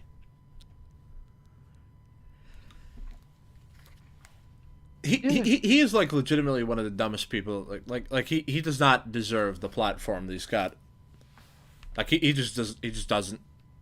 Like fuck the market, fuck like user prefer. He does not deserve this. Yeah, he does not deserve any of this. Okay, so he describes like the entirety of the story as random made up bullshit just because it's not in the books. You decided that that was the case. Nobody else did. This is such a cheating criteria. And the only reason why he gets away with it is because they're movies that, like, the internet culture has somewhat agreed are not that good. It doesn't actually make sense. You know, this is the reason why I defend Michael Bay's Transformer movies, because I don't actually necessarily think those movies are all that great. I just know that they're not as bad as people say they are. Like, you don't watch the movie and then, like, feel like you have just, like, seen the Antichrist. You watch them and you're just like, oh, they're pretty cool action movies with really dumb plots. Yeah, it's just... Like, they're like 6s and 5s and 4, not 0, 1s and 3s. Like... Kaiser, you left the... He left the fucking shit. Yeah, Link just, him, just, link just him, stop link pointing him. it out. Just stop pointing it out, Latvian. Stop pointing it out. Okay. Seriously, I mean, like, well, because I mean, like, by saying that, you are implying that it's my fault. Like, I'm sorry. I just think you don't know. How would you think I'm not knowing that I disconnected from the thing? Okay, that's yeah, that's a bit dumb. Sorry. Start things off, Wow, Smog Latvian dies actually right admitted before the that he title was saying drops. something dumb. And now the dwarves got their mountain back. That's so nice, but And it everybody's just got kind of disconnected. Great again. Nah, you looks like you're still connected. Whatever. mad about it. So now they have to have a battle for an entire movie. So here are the main players. The 5 armies are as follows. Army number 1, the dwarves and Bilbo.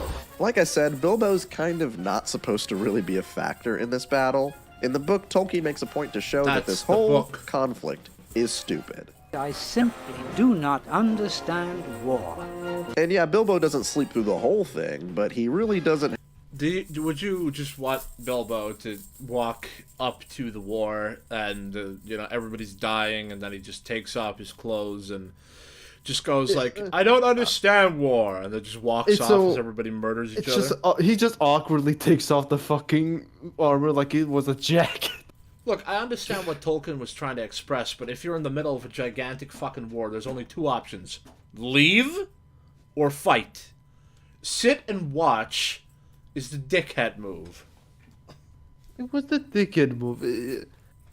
It's like, okay, they made people way more caring about the dwarves. Maybe that's the problem. Wait, okay. So, I remember that like a whole bunch of the dwarves die, like 7 of them or something. Like only 7 are left. I think it's really just Kili, Fili, and Thorin, who die, in the movies. That was kind of a mistake, probably. But then again, who would you want to see die? I certainly don't want to see Beaufort die. I certainly don't want to see the fat one die. It's just, I don't know. There's a lot of characters that I wouldn't want to see die. I think they would imply that Balin would have died in the 3rd movie when he has that standoff between the... Okay, so Balin was, like, barely dead for, like, 20 years by then. Okay, I know that sounds barely, but, it's like 60 years before Lord of the Rings, so... Okay, is Balin the same Balin as in the... Yes. Okay. And I thought they just had... and King Dain in Lord of the Rings is the same King Dain as here. Oh, okay. Yeah, I wish that those guys made an appearance, but they weren't relevant to the main story of Lord of the Rings. So, yeah. Yeah. Have much to do in this movie. There's a certain point in this movie where I forgot Bilbo was in it. I just want to remind you real quick, in case you... Yes, I get it, Cosmonaut. You are an incredibly, idiotic, casual watcher. Stuff like this makes sense. He's a casual viewer. It's Yeah, a casual. he's a casual viewer passing off as a an intellectual. Yeah, Which is it's just a would- You could only forget about a movie. Okay, Labian, you speak. he's the kind of guy that that you would trust to make a video about anything. Yeah, was- pretty much. He never like. He's just good at editing, guys. That's just it. He's just good at that's editing. literally the only thing that he's actually good at. He's good at editing. And because he gets the little brain parts of all these people up, like all tingly and stuff. That's why he gets the views. Yeah. Don't know that this movie is called The And if you Hobbit. guys Now, think with the that dragon sounds slain, the disingenuous, dwarves are welcome to the club. finally That's finished with exactly their how quest. we feel when we're watching this shitty review. Repeat yourself real quick. I said if you guys think it's disingenuous, okay. If so you anyway, guys if feel like think that what is- we said, shut up. All right, so if you guys think that this is disingenuous, like what we're saying is disingenuous, welcome to the club, because that's exactly how we feel when we're watching this piece of shit. Yeah. Affirmative. Hobbit. Now, with the dragon slain, the dwarves are finally finished with their quest. They got their home back. Isn't that nice? No, it's not nice, because now Thorin is infected with something called dragon sickness. Ocean madness. He loves his gold and he wants it all for himself. But everybody else wants the gold too. It's the Middle-earth gold rush, baby. See, you remember how the corrupting influence of the ring was shown to us naturally over the course of the other trilogy? Yeah, fuck that. Let's invent a fucking made-up fantasy disease that makes him act crazy. Right. So, I'm not gonna. You're saying that as if the first Hobbit movie didn't prelude that. It absolutely did. What? You're right. It showed his grandfather, and and according to Ross, Talon skips a generation. So, by that logic, Thorin definitely. Yeah, but I mean, the point. Okay, hold on, hang on, I'm getting a call. Okay. This is really stupid because, Thorin's greed and his desire to regain the mountain intensifies the closer he gets to it. It's a very unfortunate thing, and it kind of comes off as though it's sudden, but that's because it was sort of. I mean, it would intensify very intensely. Once he actually gains it. It just makes sense. And kind of gay? What? Oh my god. Oh Okay, God! fine. You win with your gay stuff. That's what you want, right? To win. Oh, And none of the God, dwarves are really don't happy tell me about this. that. Nobody here is having a good time. And Oh, what the? What the- Cosmonaut Variety Hour. Go fuck yourself. What? Okay, I already know Cosmonaut this. Variety Hour. He just major lead us. Oh, having somewhat deep relations between friends. They must be gay. Yes, they're gay. They're gay. Oh, for fuck's sake! I already know that there was already. Men are not allowed to be men because that's toxic masculinity, but they're also not allowed to smile at each other or else it's gay. Oh God. Yeah, Oh to you, Jesus. Labian. Oh God! It just fucking just showed me that shit. Oh God. Yeah, I know. Pretty Oh. disgusting, eh? It's wonderful how you Oh. put that up without a warning. It's, Oh it's God. not like Lupus, if you're watching, please make a blooper of this. I'm begging you. he's not gonna make a blooper if you're just asking him to make a blooper. Okay, I'm not gonna ask him. So I'm more disgusted than actually freaked out. This is the exact reason why I wasn't willing to do the Major League thing from before. Because I knew it was gonna happen, and you wanted to see it anyway because you're a weirdo. And so I said, I wash my hands from this. You do what you want. And then I still adore to this day how Noble or how Airborne tried to get through it, but you forced him to get in anyway. You sound like you were possessed when that happened. Friggin' hell. Wait, Why about is- the Raylo shit. Bilbo taller than him. Sorry. Army number 2 is the elves. Wait, you talked about Bilbo is taller. The actor was probably taller. It's a nitpick. Who gives a shit? He's a fucking nitpicky motherfucker. Elves who have this ancient beef with the dwarves. Lee Pace is the king of the elves, and he wants this gay little necklace that Thorin has. And Thorin's like, haha, it's my necklace, you can't have it. So now the elves want to do a war. Is he seriously like gay necklace? What the fuck just happened? Oh, thank God, you skipped the bad part. Why does Cosmonaut Variety Hour get away with saying gay little necklace, but everybody Gay. else gets cancelled for calling things gay? Because he is a black man, so he can get away with it. He can get away with it. This hypocrisy is off the charts, guys. It's off the fucking charts. I'm gonna... Disclaimer, this necklace is only shown and talked about once in this movie, and then we never hear about it or see it ever again. It's also shown in the first movie, where they make it clear that he wants it, and that it's spoken about in the second movie, where they make it clear that he wants it. It's like... And then they talk about it in the third movie, where they make it clear that he wants it! They definitely he wants it, but let's ignore that. And it's not about the necklace, by the way. It's the emeralds themselves. He wants those. Like Sure, they made the dragon sickness way too fast, but it's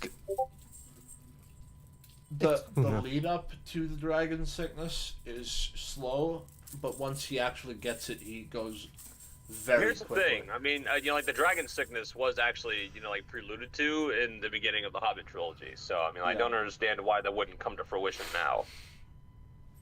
Yeah. Like, it's just very silly. Yeah, and along with the elves, we have the stupid fucking love triangle between the elf that isn't in this story, Keeley the dwarf, and another elf that isn't supposed to be here. Keeley just professed his love to Toriel after knowing her for like a day. I think it's been like a day. But Yeah, I mean, there's no such thing as love at first sight, or, love at first sight. What is that? What is that? This I never heard of is that. a movie. It has the excuse of having that. They already talked several times, like, at this point, like, multiple times, I think. What are you even getting at? These fucking people, man. Oh my god. It's just what's even the point? That's fucking... he tells her he loves her, and he gives her a precious gift. It's a rock! A rock! And that's not good because That's his mother's rock. Like it has like language about it or something. Oh to do God, with it's the more movie. than just a fucking rock, you dumbass. He talks about it in the first movie. Does he not understand the significance of the fucking thing? It talks about it in the second movie, but yeah. Oh yeah, it's the second movie. Sorry, I forgot it was. Yeah, I wrote. Sorry, I misremembered it. Like they don't meet Tariel until the second movie. Yeah, it's just. Yeah, here's what I find interesting, right? Tariel was not in the book, but I think she's actually pretty good as a character. Like, she's kind of emotional as an elf, and the love story is a little interesting, but, like, I find her to be... I like her. And it's weird because usually these female characters that are added, like, I find it hilarious that the one time that it's actually, like, fine, that's when everybody has a problem with it. Like, it just... like, it's kind of amazing how that goes. Like, it's kind of amazing. Legolas is in love with her too, because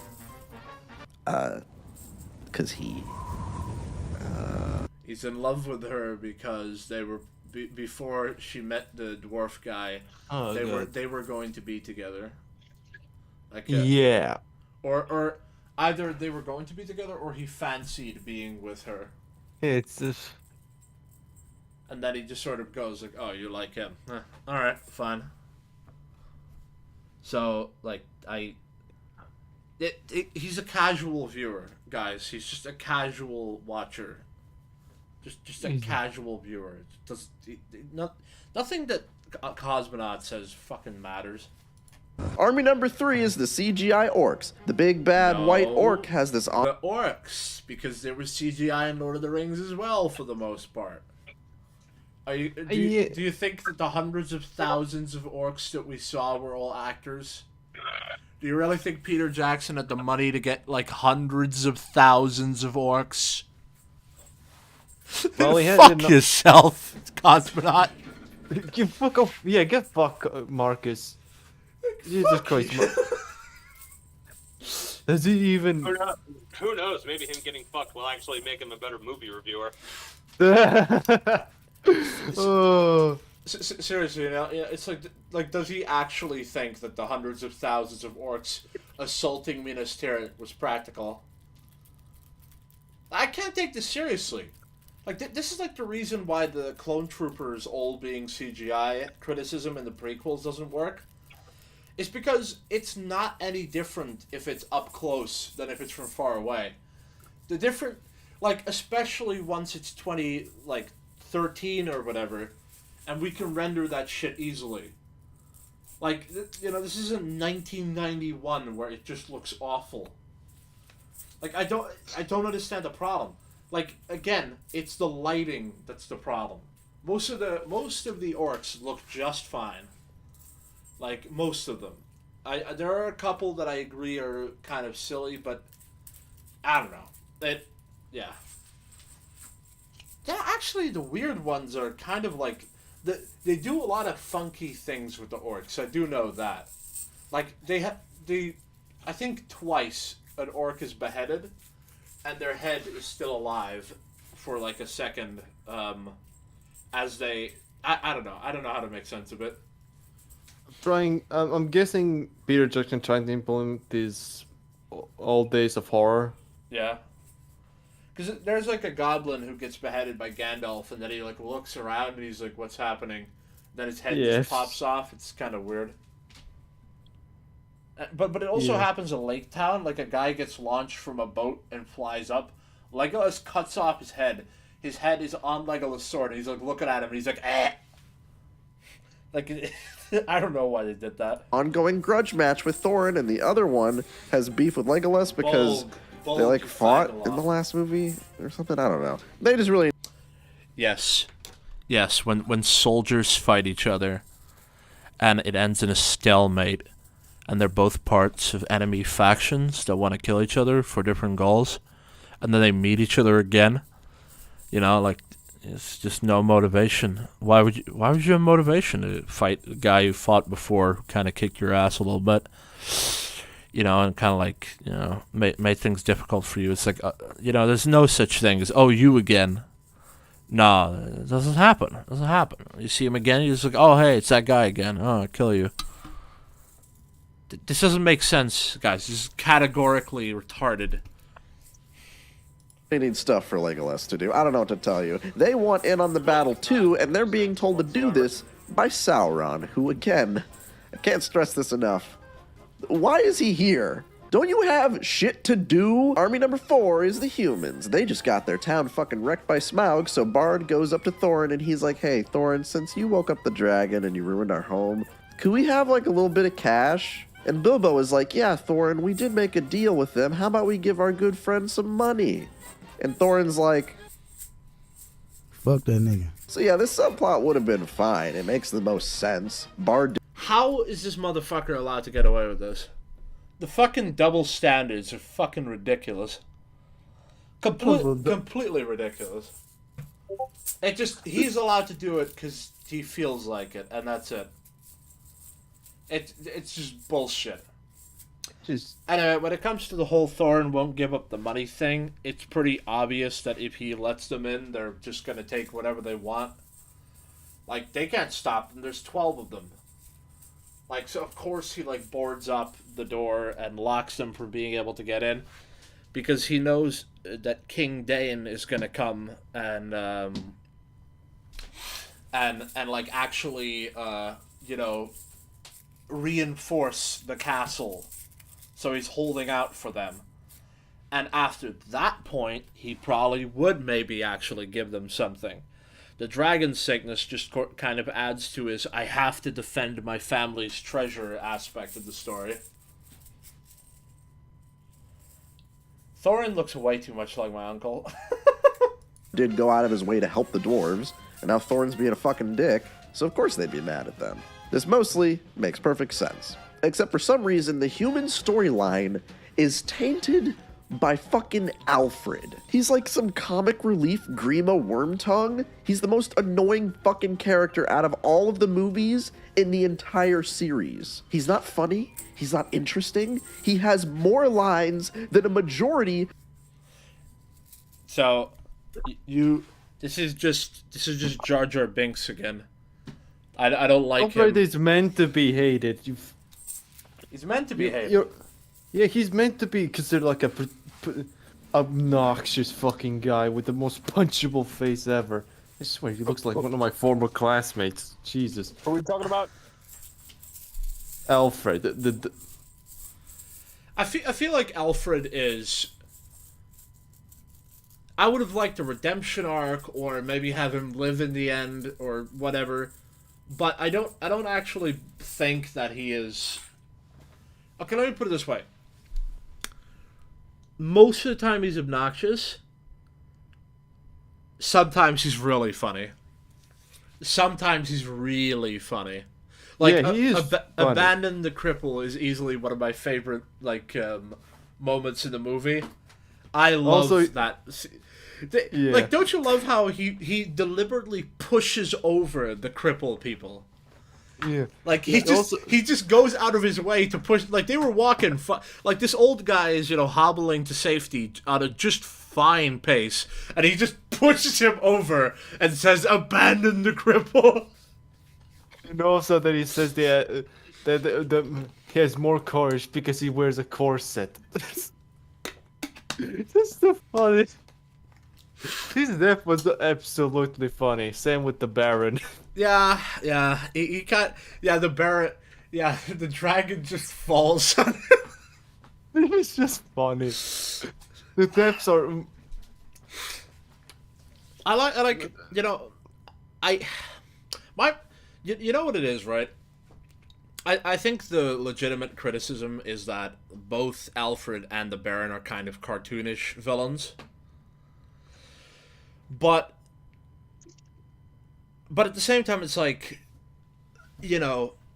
like, who... Okay, so... Okay, Lake Town is a town of, like, people from all everywhere, just, commerce, selling shit, etc., etc. Who would run a place like that? Like, it's somebody like him. Like, I get the sense that the master of Lake Town, we never actually see what he's good at. He's probably good at doing, like, business dealings and shit. Like, and at keeping that sort of thing under control. As an actual leader, he's just a sleazebag. See how that works? Yeah, he's like, just... Like, notice how Alfred, he's like, oh, I wrote this in the... I made this a law. He like straight up says to the mayor, I have already made it a law that it's illegal to criticize the blah, blah, blah, blah, blah. Yeah. That's what those two guys are good at. Otherwise, they're just losers, which is the whole point. They're losers who wormed their way into leadership and are now exploiting the town for their own gains. They're just typical politicians, basically. Yeah, just hilarious. But like, what makes it funny is that the situations that happen in The Hobbit are so cataclysmic for that town that they get pushed to their limits, and you just see what great pieces of shits they really are. Like, I love how the Master of Lake Town just pretends to give a shit. When Thorin gives a speech, and he's like, well, Bard, remember, it was your ancestor who failed to kill the dragon. No, and also the fact that Baron doesn't give a shit about the dwarf that didn't leave. It's just that. Yeah, like he's just like, we need help, but it's like, I already gave you a whole bunch of shit. Now go away. Yeah, just dick move. Okay, let's. Yeah. There's all 10 more minutes. But it's ridiculous. Like he's just gonna just let him finish speaking about Alfred, because he's just gonna say generic shit of the fucking dwarves, and his inclusion in the story makes no sense. He doesn't do anything in the. Its conclusion makes no sense. Okay. Sure. I mean, it's not like characters, can survive and, hang around and, it's not like some guy could be somewhere and shut up. The story, he doesn't teach anybody a lesson. He doesn't affect the plot. Actually does. He just he teaches Bard about like how, like Bard at the end of Alfred's story, he like asks him a question of like, oh, you could have taken the power for yourself, which is basically him like projecting like, oh, if I was in your shoes, I would have just taken it for myself. Why would anyone not do that? And then he sees like his family, and then Alfred like acknowledges that in his own way, and he's like, oh, you asshole. It's like, really? Alfred knows that Bard is just a far better man than he'll ever be. Plus, he technically saves Gandalf. He saves Gandalf? Yeah, he saves Gandalf from that troll. That was not intentional. Unintentional savings. Yeah, his life meant something in the end. Acts like a fucking moron. He soaks up all the screen time, and then he dies. Best death ever. And those are all the armies. All four of them. Wait a minute. I mean, in the book, the wolves are the 5th army, but there aren't any wolves in this. Oh, wait. There's a second orc army, too. There's, like, the main one, and there's another one that never really joins the battle. So is that the 5th army? They didn't really battle, so are they part of the battle of the 5 armies? Eagles. Oh, wait, now the Eagles are here, too. And they deal with those other orcs. Are they the 5th army or the 6th army? So depending on how you slice it, this is either the battle of the 4, 5, or 6 armies. One of the. Oh my god. That's so stupid because it would be the 7 armies. Because there's 2 separate groups of orcs with then the worms and the eagles. Like he didn't even get the joke right. It just makes no sense. By the way, who killed these trolls? I guess mostly the dwarves.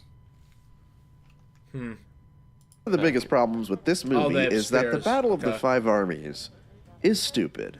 It's a stupid battle that happens for a stupid reason. And even Tolkien... It's meant to be stupid. It's meant to be foolish. It's meant to be... Wars happen for stupid reasons. Yeah, this whole battle was for was complete nonsense. Thorin was a greedy bastard. The elvish fucks were greedy as well, especially.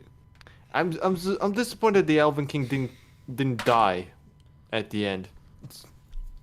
If he died, there wouldn't be a king for them, and then Legolas would become king, and that would just fuck with Lord of the Rings. Yeah, that might actually fuck up the timeline. We also don't see whatever. I kind of liked Elven King because he kind of, after the bloodshed, death, and war, he kind of un-asshole-ifies himself a little bit and accepts that or he, I don't know what happens to him. He just sort of stops being an asshole and just gets more real. Like, I really love that scene where he just says, it's because it was real. I really like that scene. Yeah, that was a good scene. Because he didn't ever say a word about, like, his mother, and I don't know, I like that. Like, I always... Yeah, characters like the Elven King dying, that's usually what they do in films, but I kind of enjoy it whenever that doesn't happen, because it feels like we're, like, that, I don't know, I like it when a character has sort of learned a moral lesson as, like, the final part of their story. I just wish Thranduil would show up in Lord of the Rings. That would be cool. Which, of course, can't happen because it was made 10 years later, but you know what I mean. Admits as much. Hence why it is only covered for a few pages in the book. Bilbo is not even conscious for it. And in this movie, it is the longest on-screen Lord of the Rings battle out of all of the movies. Yeah, so how's that a problem? Yeah, I'm surprised. Okay, like, why does this matter? Yeah, why does it matter? It matters because the Cosmonaut says it matters for reasons. I really don't get this. Like, I do not get this. Like, just length of, like... Okay, remember when Star Wars Only said that Order 66 should have been, like, 30 minutes? Yeah, it should have been longer, he said. Like, yeah. Okay, Order 66 for half an hour. That would be long. But it still wouldn't really matter, because it'd be, like, more Order 66. The music would probably have to be stretched out, and the film would become slightly bloated with endless Jedi death. I remember this joke that I made where I said that the Jedi would all be dead and they just clone more Jedi out of a machine so they could kill them to make the sequence last longer. Oh. Oh. Because it wouldn't actually make sense for them to... like, you could only extend it to a certain degree. But yeah, like, I don't understand length. Like, I feel like a lot of movie scenes, a lot of action sequences at the end of a movie are too short. Like, if you have a movie that's like 1 hour and the end sequence is 15 minutes or something, it's like, you could have gone for a little bit longer than that. Maybe 20 minutes, 30. You know, it's, but what you often find is that that's all they can manage for that. Or, you know, like, it's, you very rarely do you get a movie where, like, I don't know, some gigantic warship explodes and then there's still enough to go on to have more after that. Like, it's like, oh, the ship is exploded and the bad guy is, like, broken on the floor and he wakes up and shoots the hero's friend. And then the hero shoots him and finally kills him. And then he holds his friend and his friend is like, oh, you were a really good friend. And then it's like, oh, no, my friend died at the end. You know what I mean? Like, they don't often have, like, oh, there's still more guys or something. Or if there are more guys, it's, like, over really quickly. Like, I feel like criticizing movies for being too long just is gonna make for more boringer movies that have endings that just kind of suck. Like, you know, like Die Hard 3 is a great example of a movie that could have just had, like, a grand shootout at the end. But instead it was just helicopter fight with a machine gun. It's like, the film doesn't suck, but, man, I would like to see the shootout between the cops and the Germans. That would have been cool. Oh, well. It condenses everything that made all of the battles in the original trilogy memorable, and it throws all that shit in the trash. This is basically just a CGI football game. Tolkien despised war, and he wrote the story to reflect that. And I actually like how the animated Hobbit movie handles it. Bilbo is just like, wow, this is... Despised war. Keep have the scenes where war, people killing each other. I'm believing Tolkien was a hypocrite. Yes. Yes, he was. You see, Tolkien, like, obviously he despised war because he had fought in World War I, I think? It was one, right? Yeah, he fought in World War One. Was he too old for World War II? I don't know. I don't really know. He passed away 30 years after World War II. So Yeah, Tolkien died so early on. Like, I think Tolkien was born in the 1800s or something.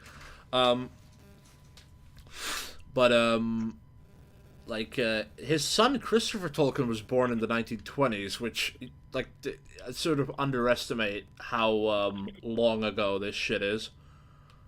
Like, Tolkien's been dead for like 50 years. I have no idea what 50 years even is in time. Really.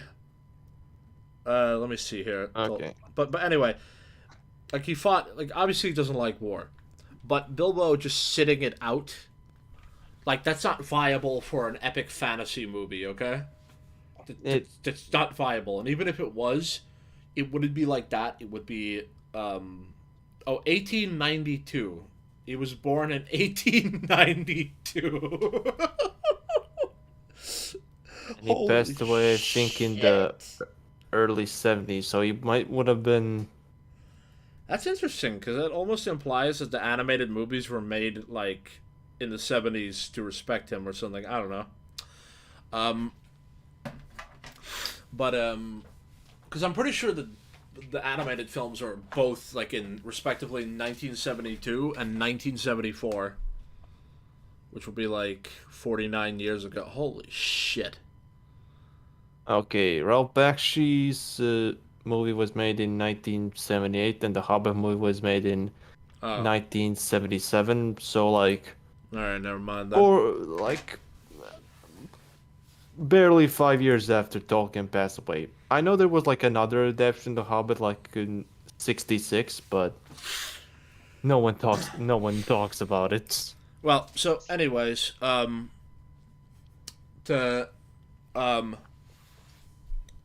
he doesn't like war, but his stories have wars in them. By definition, that's, like, kind of hypocritical. Not necessarily hypocritical in the sense that he's, like, glorifying it or whatever. That's what the movies did. The movies glorified war. But I just... Look, if he actually sat it out, Cosmonaut would complain that he just sat it out. It would probably say something along the lines of, like, and Bilbo just sits there watching. I know that he does that in the book, but come on. You can't just sit there. But now, because it's too long, it's like he should have just sat there and done nothing. He's an idiot. Okay. He's just an idiot. Yeah, I mean, like, you're basically damned if you do and damned if you don't.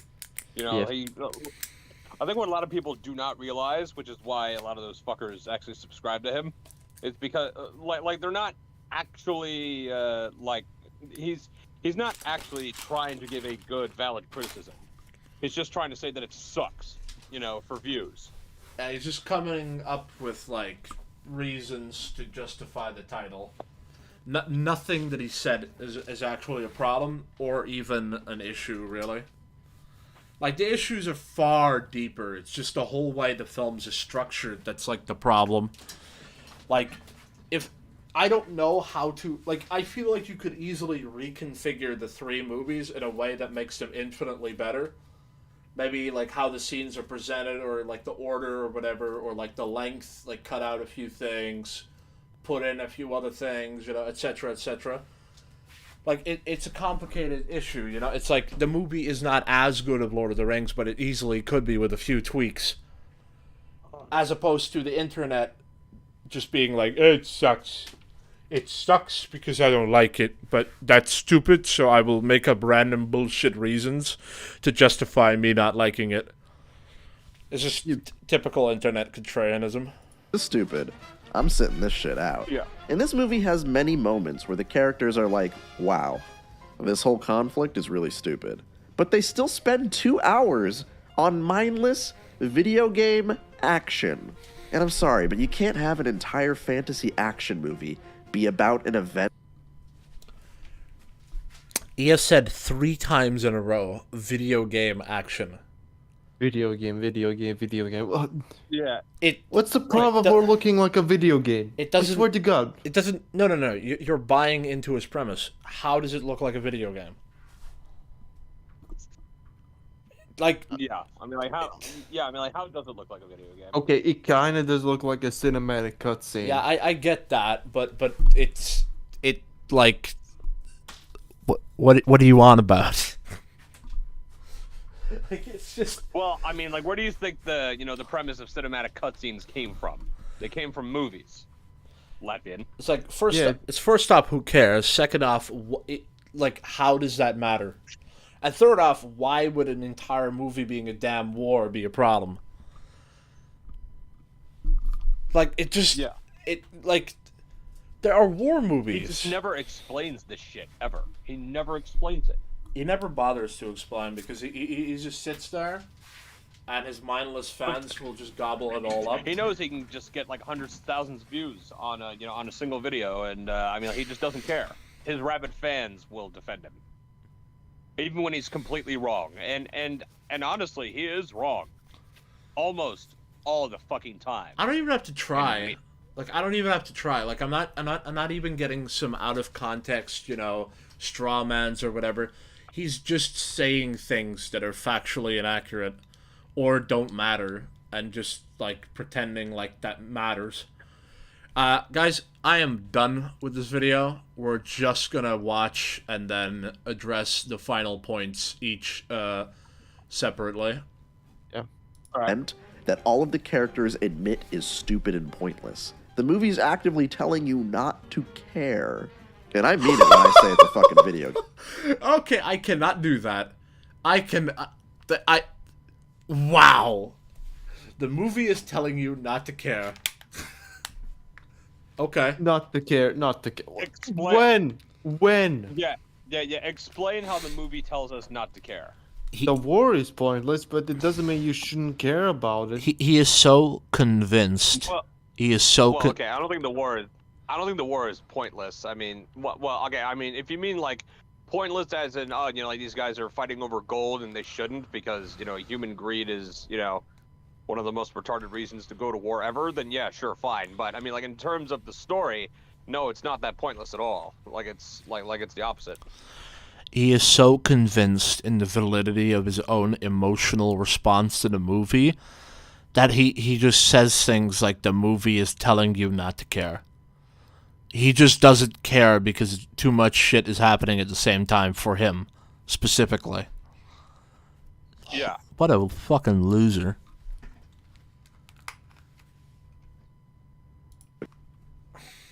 Game. Like, right at the beginning of the movie, Gandalf got kidnapped by Sauron and he got put in a birdcage. But it's okay, because the fucking Avengers show up and save him, and they have this insane battle with these... Two guys show... It doesn't work. His comedy doesn't work. Like, he is not... Nothing that this guy does works. Like, he's trying to ridicule it, but he doesn't actually have an argument. I fucking hate the internet so much, dude. These Dark Souls enemies. And I think Who cares? this scene is what finally broke me. The way it's framed to be so badass and epic, with Elrond getting this action movie one-liner. You should have stayed dead. And the CGI ghosts just look so bad.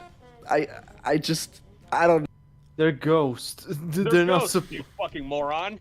I think they look I didn't hear less... you saying shit about the ghosts in Lord of the Ring. You know what it just is, right? You know what it is. Like, he's just not taking it seriously. Like, he's not paying attention. Like, he's...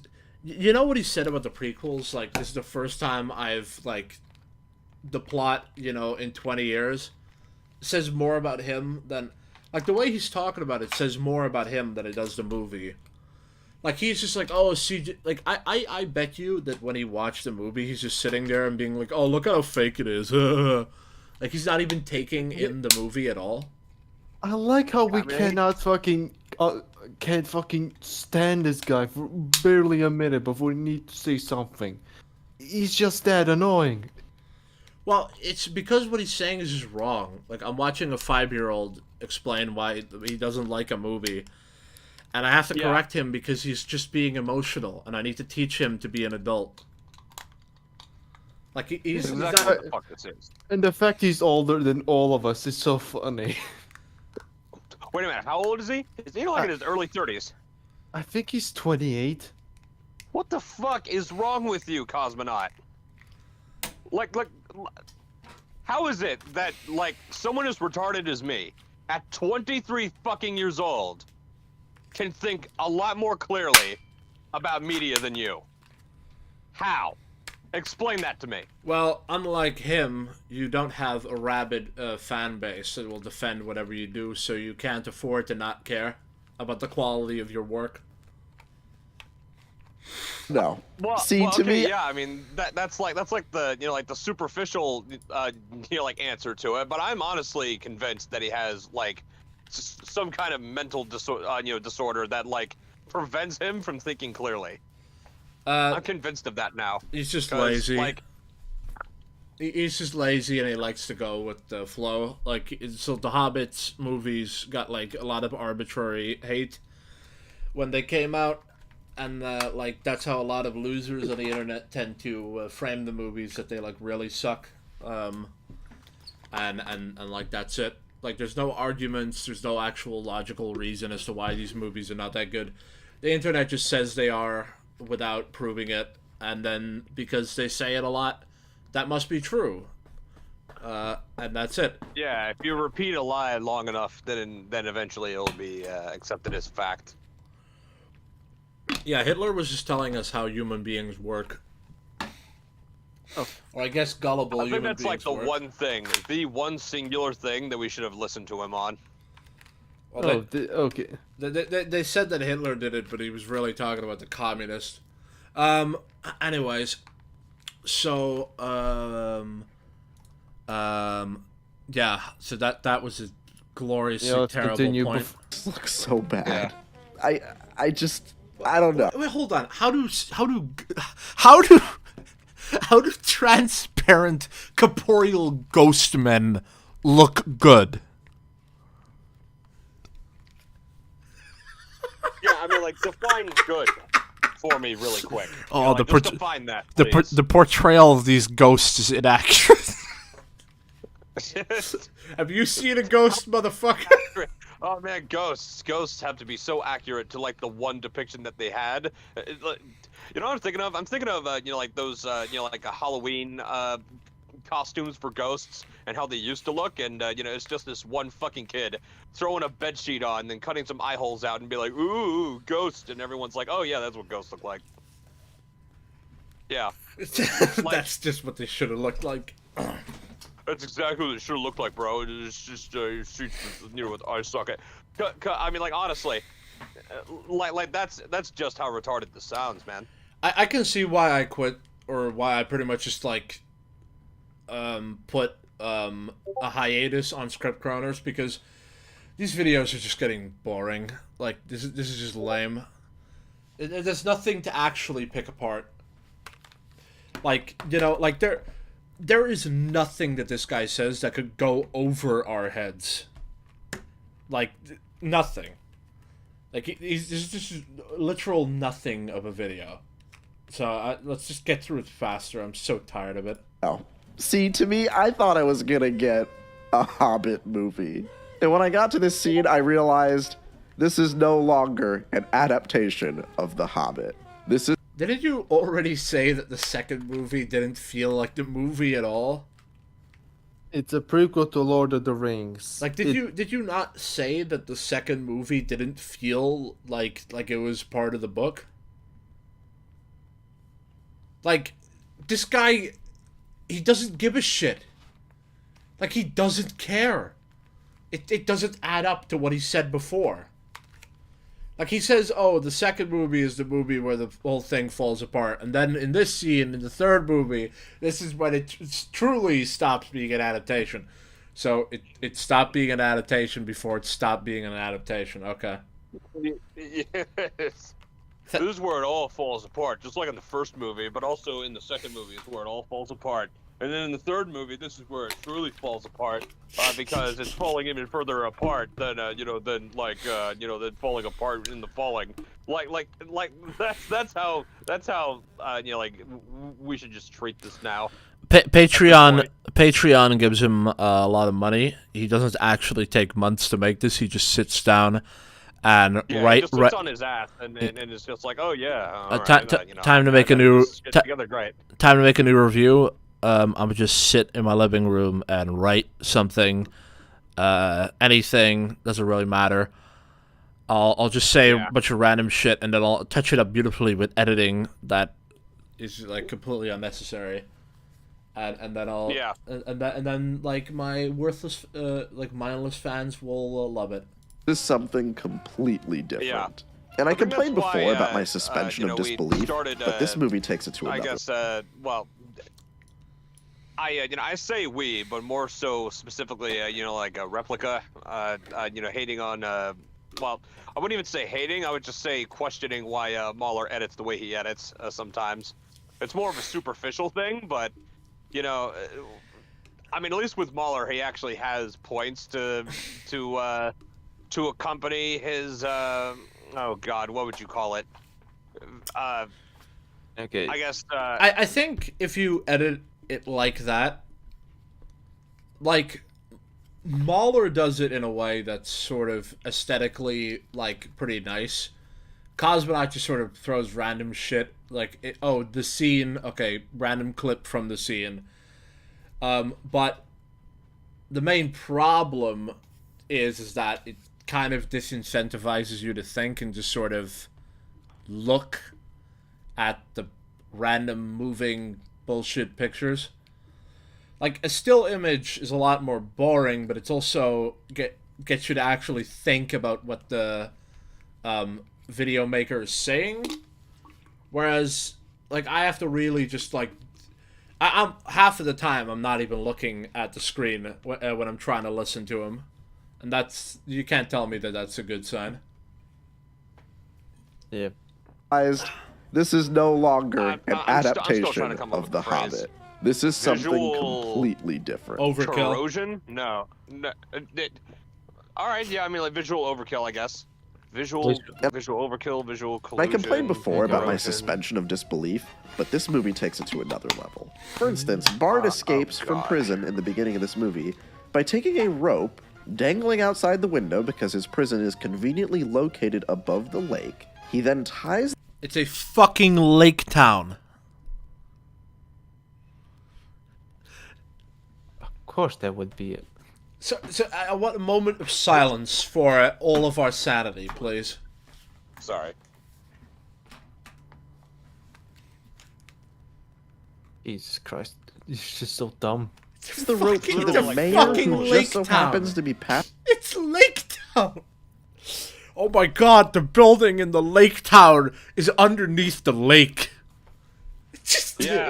Sure. That's why they call it Lake Town. Sure, it's a bit convenient that the fucking Baron goes on the same...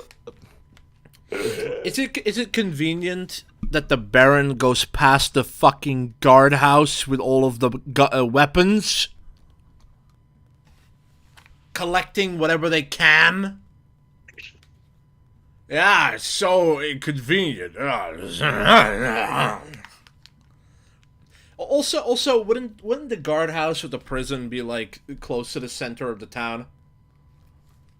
Like, I'm not buying this shit. This is stupid. Like, like, sure, it's lucky that he's there and he's got the rope and all that shit. But aside from that, like, the prison in Lake Town is under the lake. It just, wow. Just wow. Like, okay, the prisoner passing underneath. And the mayor didn't notice because he also just so happened to be pushing Alfred off of the boat at this exact moment. It's a movie. Oh, come on. It's a movie. It's a movie. Come on. A lot of stuff happens that shouldn't happen at the same time. But seriously, this is the kind of shit that movies do, you know? Like, the bad guy executes the other bad guy for disobeying his orders around the time that the hero is sneaking towards him. Like, oh man, it's convenient that he shot him dramatically, you know, before, around the time that the hero showed up. Otherwise, it would have been off screen. just fuck off, man. Just fuck off. Then he dangles for a second before getting caught against the boat, and I guess the speed of the boat and the sheer girth of the mayor allow for the entire wall to be pulled off. Like, it's a creaky, watery wooden wall and a gigantic man that tied to a boat. This is not very hard to understand, my guy. sure the buffet's a bit too slow, but it's not. It's not like human body is stronger than a wooden wall. I know a lot of people tend to not like realize that, but it is. Like this is my God, this is brain dead to a degree I didn't think was possible.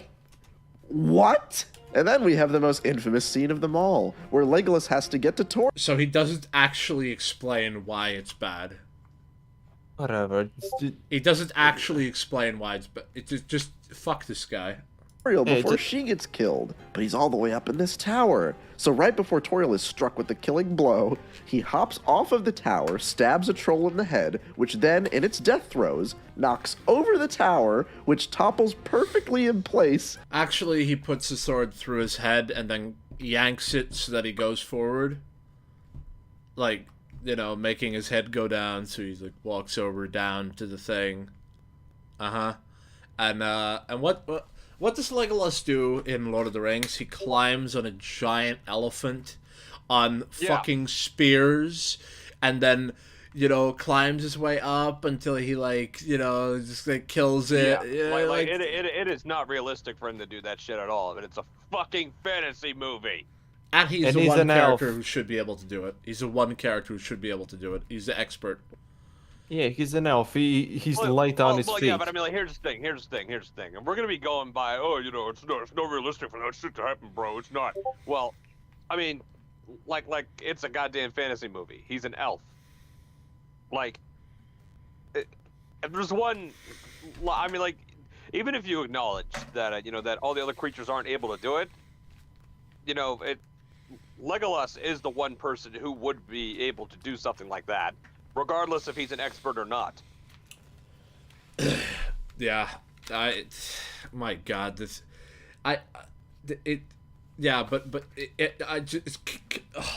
sorry, my mind just remembered. Like I said, I mean, it's just like it's a fucking fantasy movie. My mind, not everything's gonna, like it's not supposed to be realistic. My mind just remembered the whole, like, the prison in Lake Town is under a lake. Like, it just, I can't get over that. That's so stupid. That's like saying that in the Netherlands there are no mountains. Like, it's like, no shit! Yeah, conveniently in the Netherlands there are no mountains. That's the Netherlands, bro! Latvia doesn't have any mountains. We just have a lot of... Hills? No, a lot of swamps. Or marshes. Oh, really? Wow, okay. Fucking... Jeez, alright. Okay. I didn't realize. I thought Latvia was just another one of those hill countries with a lot of woods. Well, it has a lot of woods. Alright. Cool. To create a bridge that Legolas can use to go save her. Then they fight on the bridge, which crumbles, and then we get this beautiful moment. Yeah, because this is so ridiculous. much less believable than him. This is officially too far. No, it's not too far, actually. Because the elephant scene. I would have agreed with you if it wasn't for the elephant scene. Okay, the elephant scene is a bit more logical if you... It's a bit more logical, but it's not any more plausible than this. Well, yeah, I mean, it's just slightly more logical than this fucking scene. This is like obviously like a greatest moments kind of like thing. Like, he's just did that. It's like not very believable, but he just did. And he's an elf, and he's like the most competent character in the whole thing. And it's also a fantasy movie. This isn't Star Wars. He didn't break reality by doing it. He just bended it in a way that was too much for the retarded fanboys to accept. Ugh. and that's just it. That's all there is to it. Yeah. There is a difference, between bending, the rules slightly to get what you want, and then completely breaking, what the fuck is supposed to happen in universe. Would I have put this in? No. Does it completely ruin the movie? No. People are just way too hyperbolic. Yeah. This is a fucking video game. If something crazy happened once or twice, I wouldn't really fixate on it, because don't get me wrong, Lord of the Rings can be over the top. But it's usually done within reason. In the original trilogy, Legolas is the only guy who does the crazy stuff. And even then, the craziest thing that he does is played off comedically, because even the movie knows it's insane. But in this trilogy, everybody is a fucking superhero. The death-defying stunts are bountiful, and for some reason it feels like every character gets a heroic moment to save someone from being killed. Toriel is about to be killed! Oh no, but it's okay, Legolas is here to save her. And right after that... I actually almost kind of agree with that point that he just made about every character doing something insane. But then again, like, at the same time, it is a literal war movie. How are they not going to survive without, like, cheating reality to some insane degree? Cheating reality in a fantasy movie. Excellent logic. Oh my god. It's just... like, seriously. This isn't, like, sci-fi, this isn't, like, like one of those worlds where it's... In certain ways, in a fantasy movie, yes, the rules can be set in, in certain ways. But, I mean, like, in sci-fi, that's amped up to, like, 11, because, I mean, there are things that you absolutely can and cannot do in a fucking sci-fi movie. But this is not a sci-fi movie. It's a fucking fantasy movie. Literally, the term fantasy is meant to induce imagination. Thorin is you and me, is us three watching the video right now. Yeah, exactly. Fucking exactly. About to be killed, oh no, but it's okay, because Legolas saves him. And Bard's kids are about to be killed, oh no, but it's okay, because Bard shows up to save them. And Toriel is about to be killed again, oh no, but it's okay, because Keely shows up to save her. And like, dude, this is just 3 moments where people get saved in a non-stop war movie. Cosmonaut, you are literally incapable of understanding how shitty your ability to make arguments is. Like 3 moments in a 2-hour-long war movie? Not 3-hour-long, but like a 2-hour-long war sequence. And by the way, his complete neglect for the extended edition makes it obvious that he didn't watch the extended edition. So, yeah. Just artificial tension. I'm not stupid. Artificial tension, just because I was not invested. But I'm not going to say that. I'm just going to say it's artificial tension. You've done this same scene like 5 times. It's just 2 hours. No, they've done it only once with separate characters. Oh, this is the extended. This is the extended. Okay, what is he gonna say about that? Of mind-numbing action. There's no rise and fall in the pacing. It's just a straight line. The only reason it's insane is what it is. It's the battle of the 5 armies. It's literally the... Yeah, it's literally meant to be mayhem and just be insane. Fuck you, Cosmonaut, you worthless critic. I mean, I'd say this isn't the... It's just complete fucking insanity. Yeah. In fact, that's like one of my biggest... That's one of my biggest... Most of the time that... Sorry. That's one of my biggest problems with most war movies. They make it look like it's so damn orderly. Like like in Lord of the Rings, like what you'll often see is that everybody's just fighting each other in a giant mosh pit, unfortunately. Whereas like in a real war, it's a little bit more orderly, where you're like stabbing, it's just a line of men like sort of tearing at each other. But whenever that stops happening and it just breaks out into all total chaos, like the Battle of the 5 Armies pretty much starts out as, as just utter chaos, yeah, it would just be like this. You're a moron. You're a moron. I think it's just a straight line. The only reason I'd say this isn't the worst one in the trilogy is because I could not stop laughing. I legitimately had my jaw on the floor for some of these scenes. And yes, this trilogy is very disappointing, but if you compare it to, say, the Star Wars prequels, I don't think they ever really get to that level. What?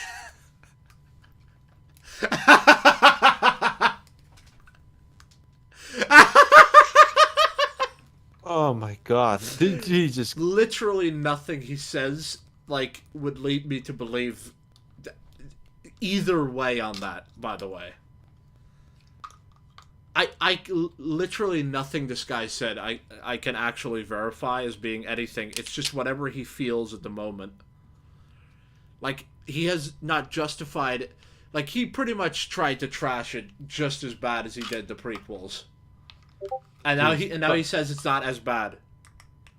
He is so bad at this. Like, he is so bad at this. He cannot do it. He just... Why? You know what? Okay. You know what? I'm not concerned. Yeah, honestly, I'm not concerned. Because he will be remembered for what he is. He might be temporarily famous now for the next 10, 20 years. Who cares? They'll know that he was just a loser. It just give it time. He's probably gonna do some messed up shit. He's probably gonna say something extremely messed up. What goes around comes back around. It'll be fine. It'll be fine. YouTube 101. Never become famous. You'll just see your own downfall. One day you'll become Logan Paul and challenge Andrew Tate to a fight and get murdered. or do even worse things than that. Being the worst Lord of the Rings movies still puts them higher than a lot of other bad movies I've watched on this channel. The You've literally not proved anything. stuff with Bilbo is always great, and the performances are actually not that bad. Like, even when the script is shit, Why the movie sucks, but the performances and characters are good, by the way, at the end, and blah, blah, blah, blah, blah, blah, blah. No structure, no logic, no sense to the video whatsoever. For the title to be correct, it should say, why I subjectively dislike a lot about the Hobbit.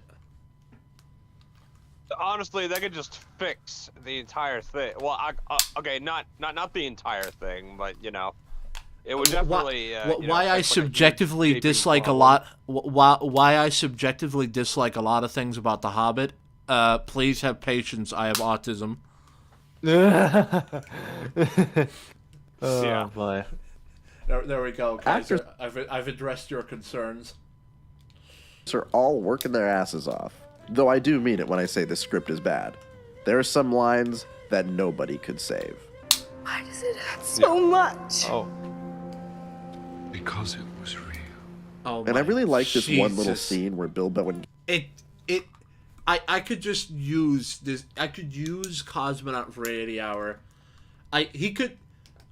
His words do not fit the videos.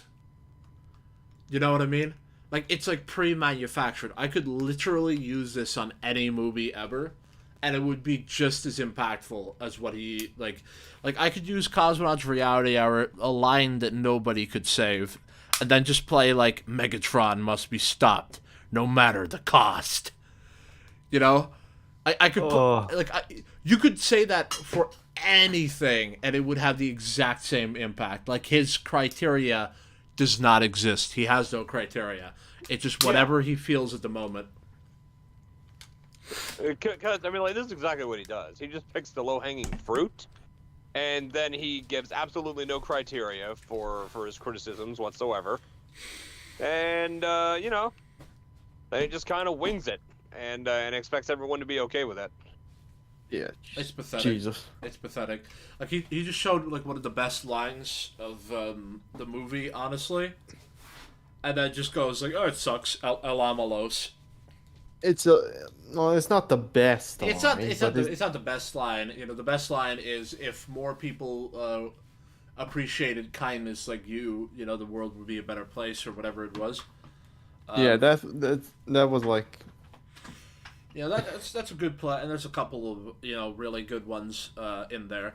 But, you know, because it was real is not, it's not a bad line. Like, it's just like, what the fuck? My God. Gandalf are just chilling after the battle's over. And if you ask me, there needed to be a lot more scenes like this, because I've been saying this a lot, and you can call me old-fashioned, but I think the Hobbit movies should have been about the fucking Hobbit. It is. They are about the Hobbit. We follow the Hobbit on the journey. We follow him through the story. We go with Bilbo, and it's fuck you. Truly the biggest failure Isn't of this trilogy. Like, I don't like care the same how. thing as you know, like who the fuck's the main character in the Phantom Menace? Yep. Except, you know, like now he's extending it to like the entire trilogy. It's like, oh, the Hobbit is also focused on Thorin. It's clearly not about the Hobbit, I say as I criticize the book. How much shit you make up. If Bilbo was more involved, I probably would accept it. I understand wanting to make the Hobbit movies connect. Are you really going to pretend now that by this guy's logic, Lord of the Rings sucks if it was called Frodo? Like, if the Lord of the Rings movies were called Frodo, then they would be bad. Actually, no.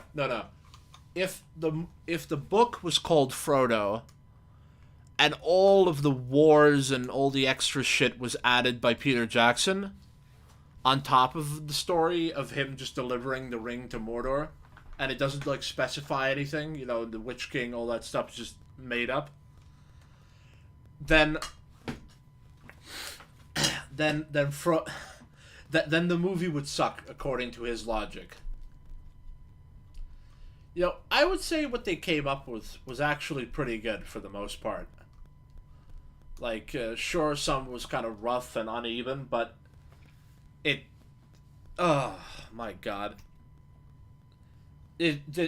I want it to be over. I'm like I said, I'm Rick. I want it to be over. I just killed Shane. I To the wanted original it to be over. trilogy, adding stuff with Sauron and making the ring more important. Because Please that's kill what the everybody Shane that expects is when this they think video, of The please. Hobbit. Because it's the prequel to The Lord of the Rings. But here's the thing. The Hobbit is not the prequel to The Lord of the Rings. The Hobbit is the prequel to The Lord of the Rings. The Hobbit is the prequel to The Lord of the Rings. The Hobbit is the prequel to Lord of the Rings. The Hobbit is the prequel to The Lord of the Rings. Just because the original book was made before The Lord of the Rings doesn't mean it isn't a prequel. It is a prequel to Lord of the Rings. He finds the goddamn ring in The Hobbit. They also Fuck you, Cosmonaut. It's kind of its own story that just so happens to have some connection. Fuck you. Yeah, it's just some story, bro. It's just some story. It's completely unrelated. I mean, it's not like Bilbo finds the fucking ring. Does it mean that Balin is in it, aka the King of Moria and Lord of the Rings, or King Dane, or Gandalf, or Bilbo? Actually, Legolas or Gandalf are in there. You know, it's Bilbo. Bilbo. Yeah, exactly. Bilbo. It's just completely unrelated. Unrelated. Completely unrelated to the story. Dude, fuck Bilbo. He's only a minor character in Lord of the Rings. It doesn't relate. Yeah, he's only a main character. I mean, it's not like he's in the entire movie and is the one who finds the ring in the first place. Fuck him. Fuck you, Cosmonaut, you fucking disingenuous retard. Connecting tissue with the story that comes after. And I really struggle to consider this a Hobbit movie. I really struggle to consider the parts that aren't literally entirely about Bilbo. I just, the Lord of the Rings is a reference to Sauron, and I don't understand why they spend so much time focusing on people that aren't Sauron. Sauron is only barely in the Lord of the Rings. The Lord of the Rings sucks, guys! Fuck you and your postmodernist logic, you faggot. this trilogy stands, it's kind of just Lord of the Rings fan fiction. And a lot of you wanted me to watch that Amazon show for this video, and I don't want to. That's just more fan fiction. He doesn't even want to watch it. Calls official material fan fiction, then says... This is stuff from the book. He's so stupid! He's so dumb. Like honestly, he's a stupid person. Like, he's just a dumb person. Like, he knows that the Amazon Prime TV show obliterates the vast majority of... No, pretty much just all the arguments against The Hobbit. He knows that the TV show obliterates his position on The Hobbit, but he's too narcissistic to change. He's too narcissistic. He refuses to change. He will still adamantly say that The Hobbit sucks because he's a loser, and he can't admit he's wrong about anything, which is also why he made The Hobbit, the prequel reviews, and just reiterated the same generic points that were already debunked a billion times. He's a disingenuous loser and an asshole, and I hope his career burns and dies in a fire. I have no interest. I'm sorry. I think I might be done with Lord of the Rings for a little bit. My childhood isn't exactly ruined, but I don't think it was improved very much either. Fuck you. So I'm going to give this one a dumb out of 10. Fuck you. You know, every year I make these videos, You know... and every year they put me in a bad Can you mood. stop? You guys want a ranking? You So- want me to rank all retire. the movies? Fine. You ready Retire. for this? From worst to best. Retire. Number 3, these two Retire. pieces of shit. They suck. Retire. Number 2, this movie. Retire. It's fine. It didn't make me that mad. Retire. Number 1, Retire. everything else. Retire. Just watch these. Retire. It's all you need. Retire. I'm done with Just prequels. retire. Society has Retire. progressed past the need for Retire. prequels. I'm tired. Retire. We don't need a prequel Next to your December, life. We're doing all the Batman movies. Retire. Bye-bye. Retire. Retire forever. Please fucking retire, Cosmo. When I read this Retire. upside down, of course, it spells Gucci. Retire. Yeah, he was quite kind of kept me in check. No, my boy, no. Still retire. That was what they used to call me. Gandalf the Gay. Yeah, no, again. Fuck you. As soon as somebody gets remotely boring, it just freezes. So. What is the point of this at the end? This is just to get you to not think about the rest of the video. Makes you not want I to. met for the first time. Yeah. The great Christopher Lee. You know. Then with the This part is just who gives a shit. Well, all right, I'm done. Oh shit. That means that now okay. Well, great. Here's Carl Urban. Okay, so guys, I have to wrap this up real quick. I'm gonna. Well, that was fucking bad. That was awful. Now listen. Final thoughts, guys. Cosmo, you have learned absolute. I mean, there isn't really much of a lesson for him to learn other than he shouldn't be disingenuous. But Okay, my final thoughts. Cosmo fucking sucks. You should not have made this video. He makes the fact that he still has viewers after fucking. He's outdated. He's outdated. His videos are outdated. I don't care what he says. You just Cosmo, just retire. Yeah, I don't care if your viewers suck your dick every time. I don't care. Just I'm going to take a piss. Yeah. Goodbye. Yeah. Retire. That's the message at the end of this video. Retire. Yeah, you just retire. Kaiser, take my hand and let us proudly dance through the lily field Yay. as we both as we no hold no fucking you just. So what I was gonna ask him to do is to end the stream, but with us both saying retire, retire, retire. But since he just decided to fuck off, I'm gonna do it. Retire, retire, retire, retire, Cosmonaut. Please retire.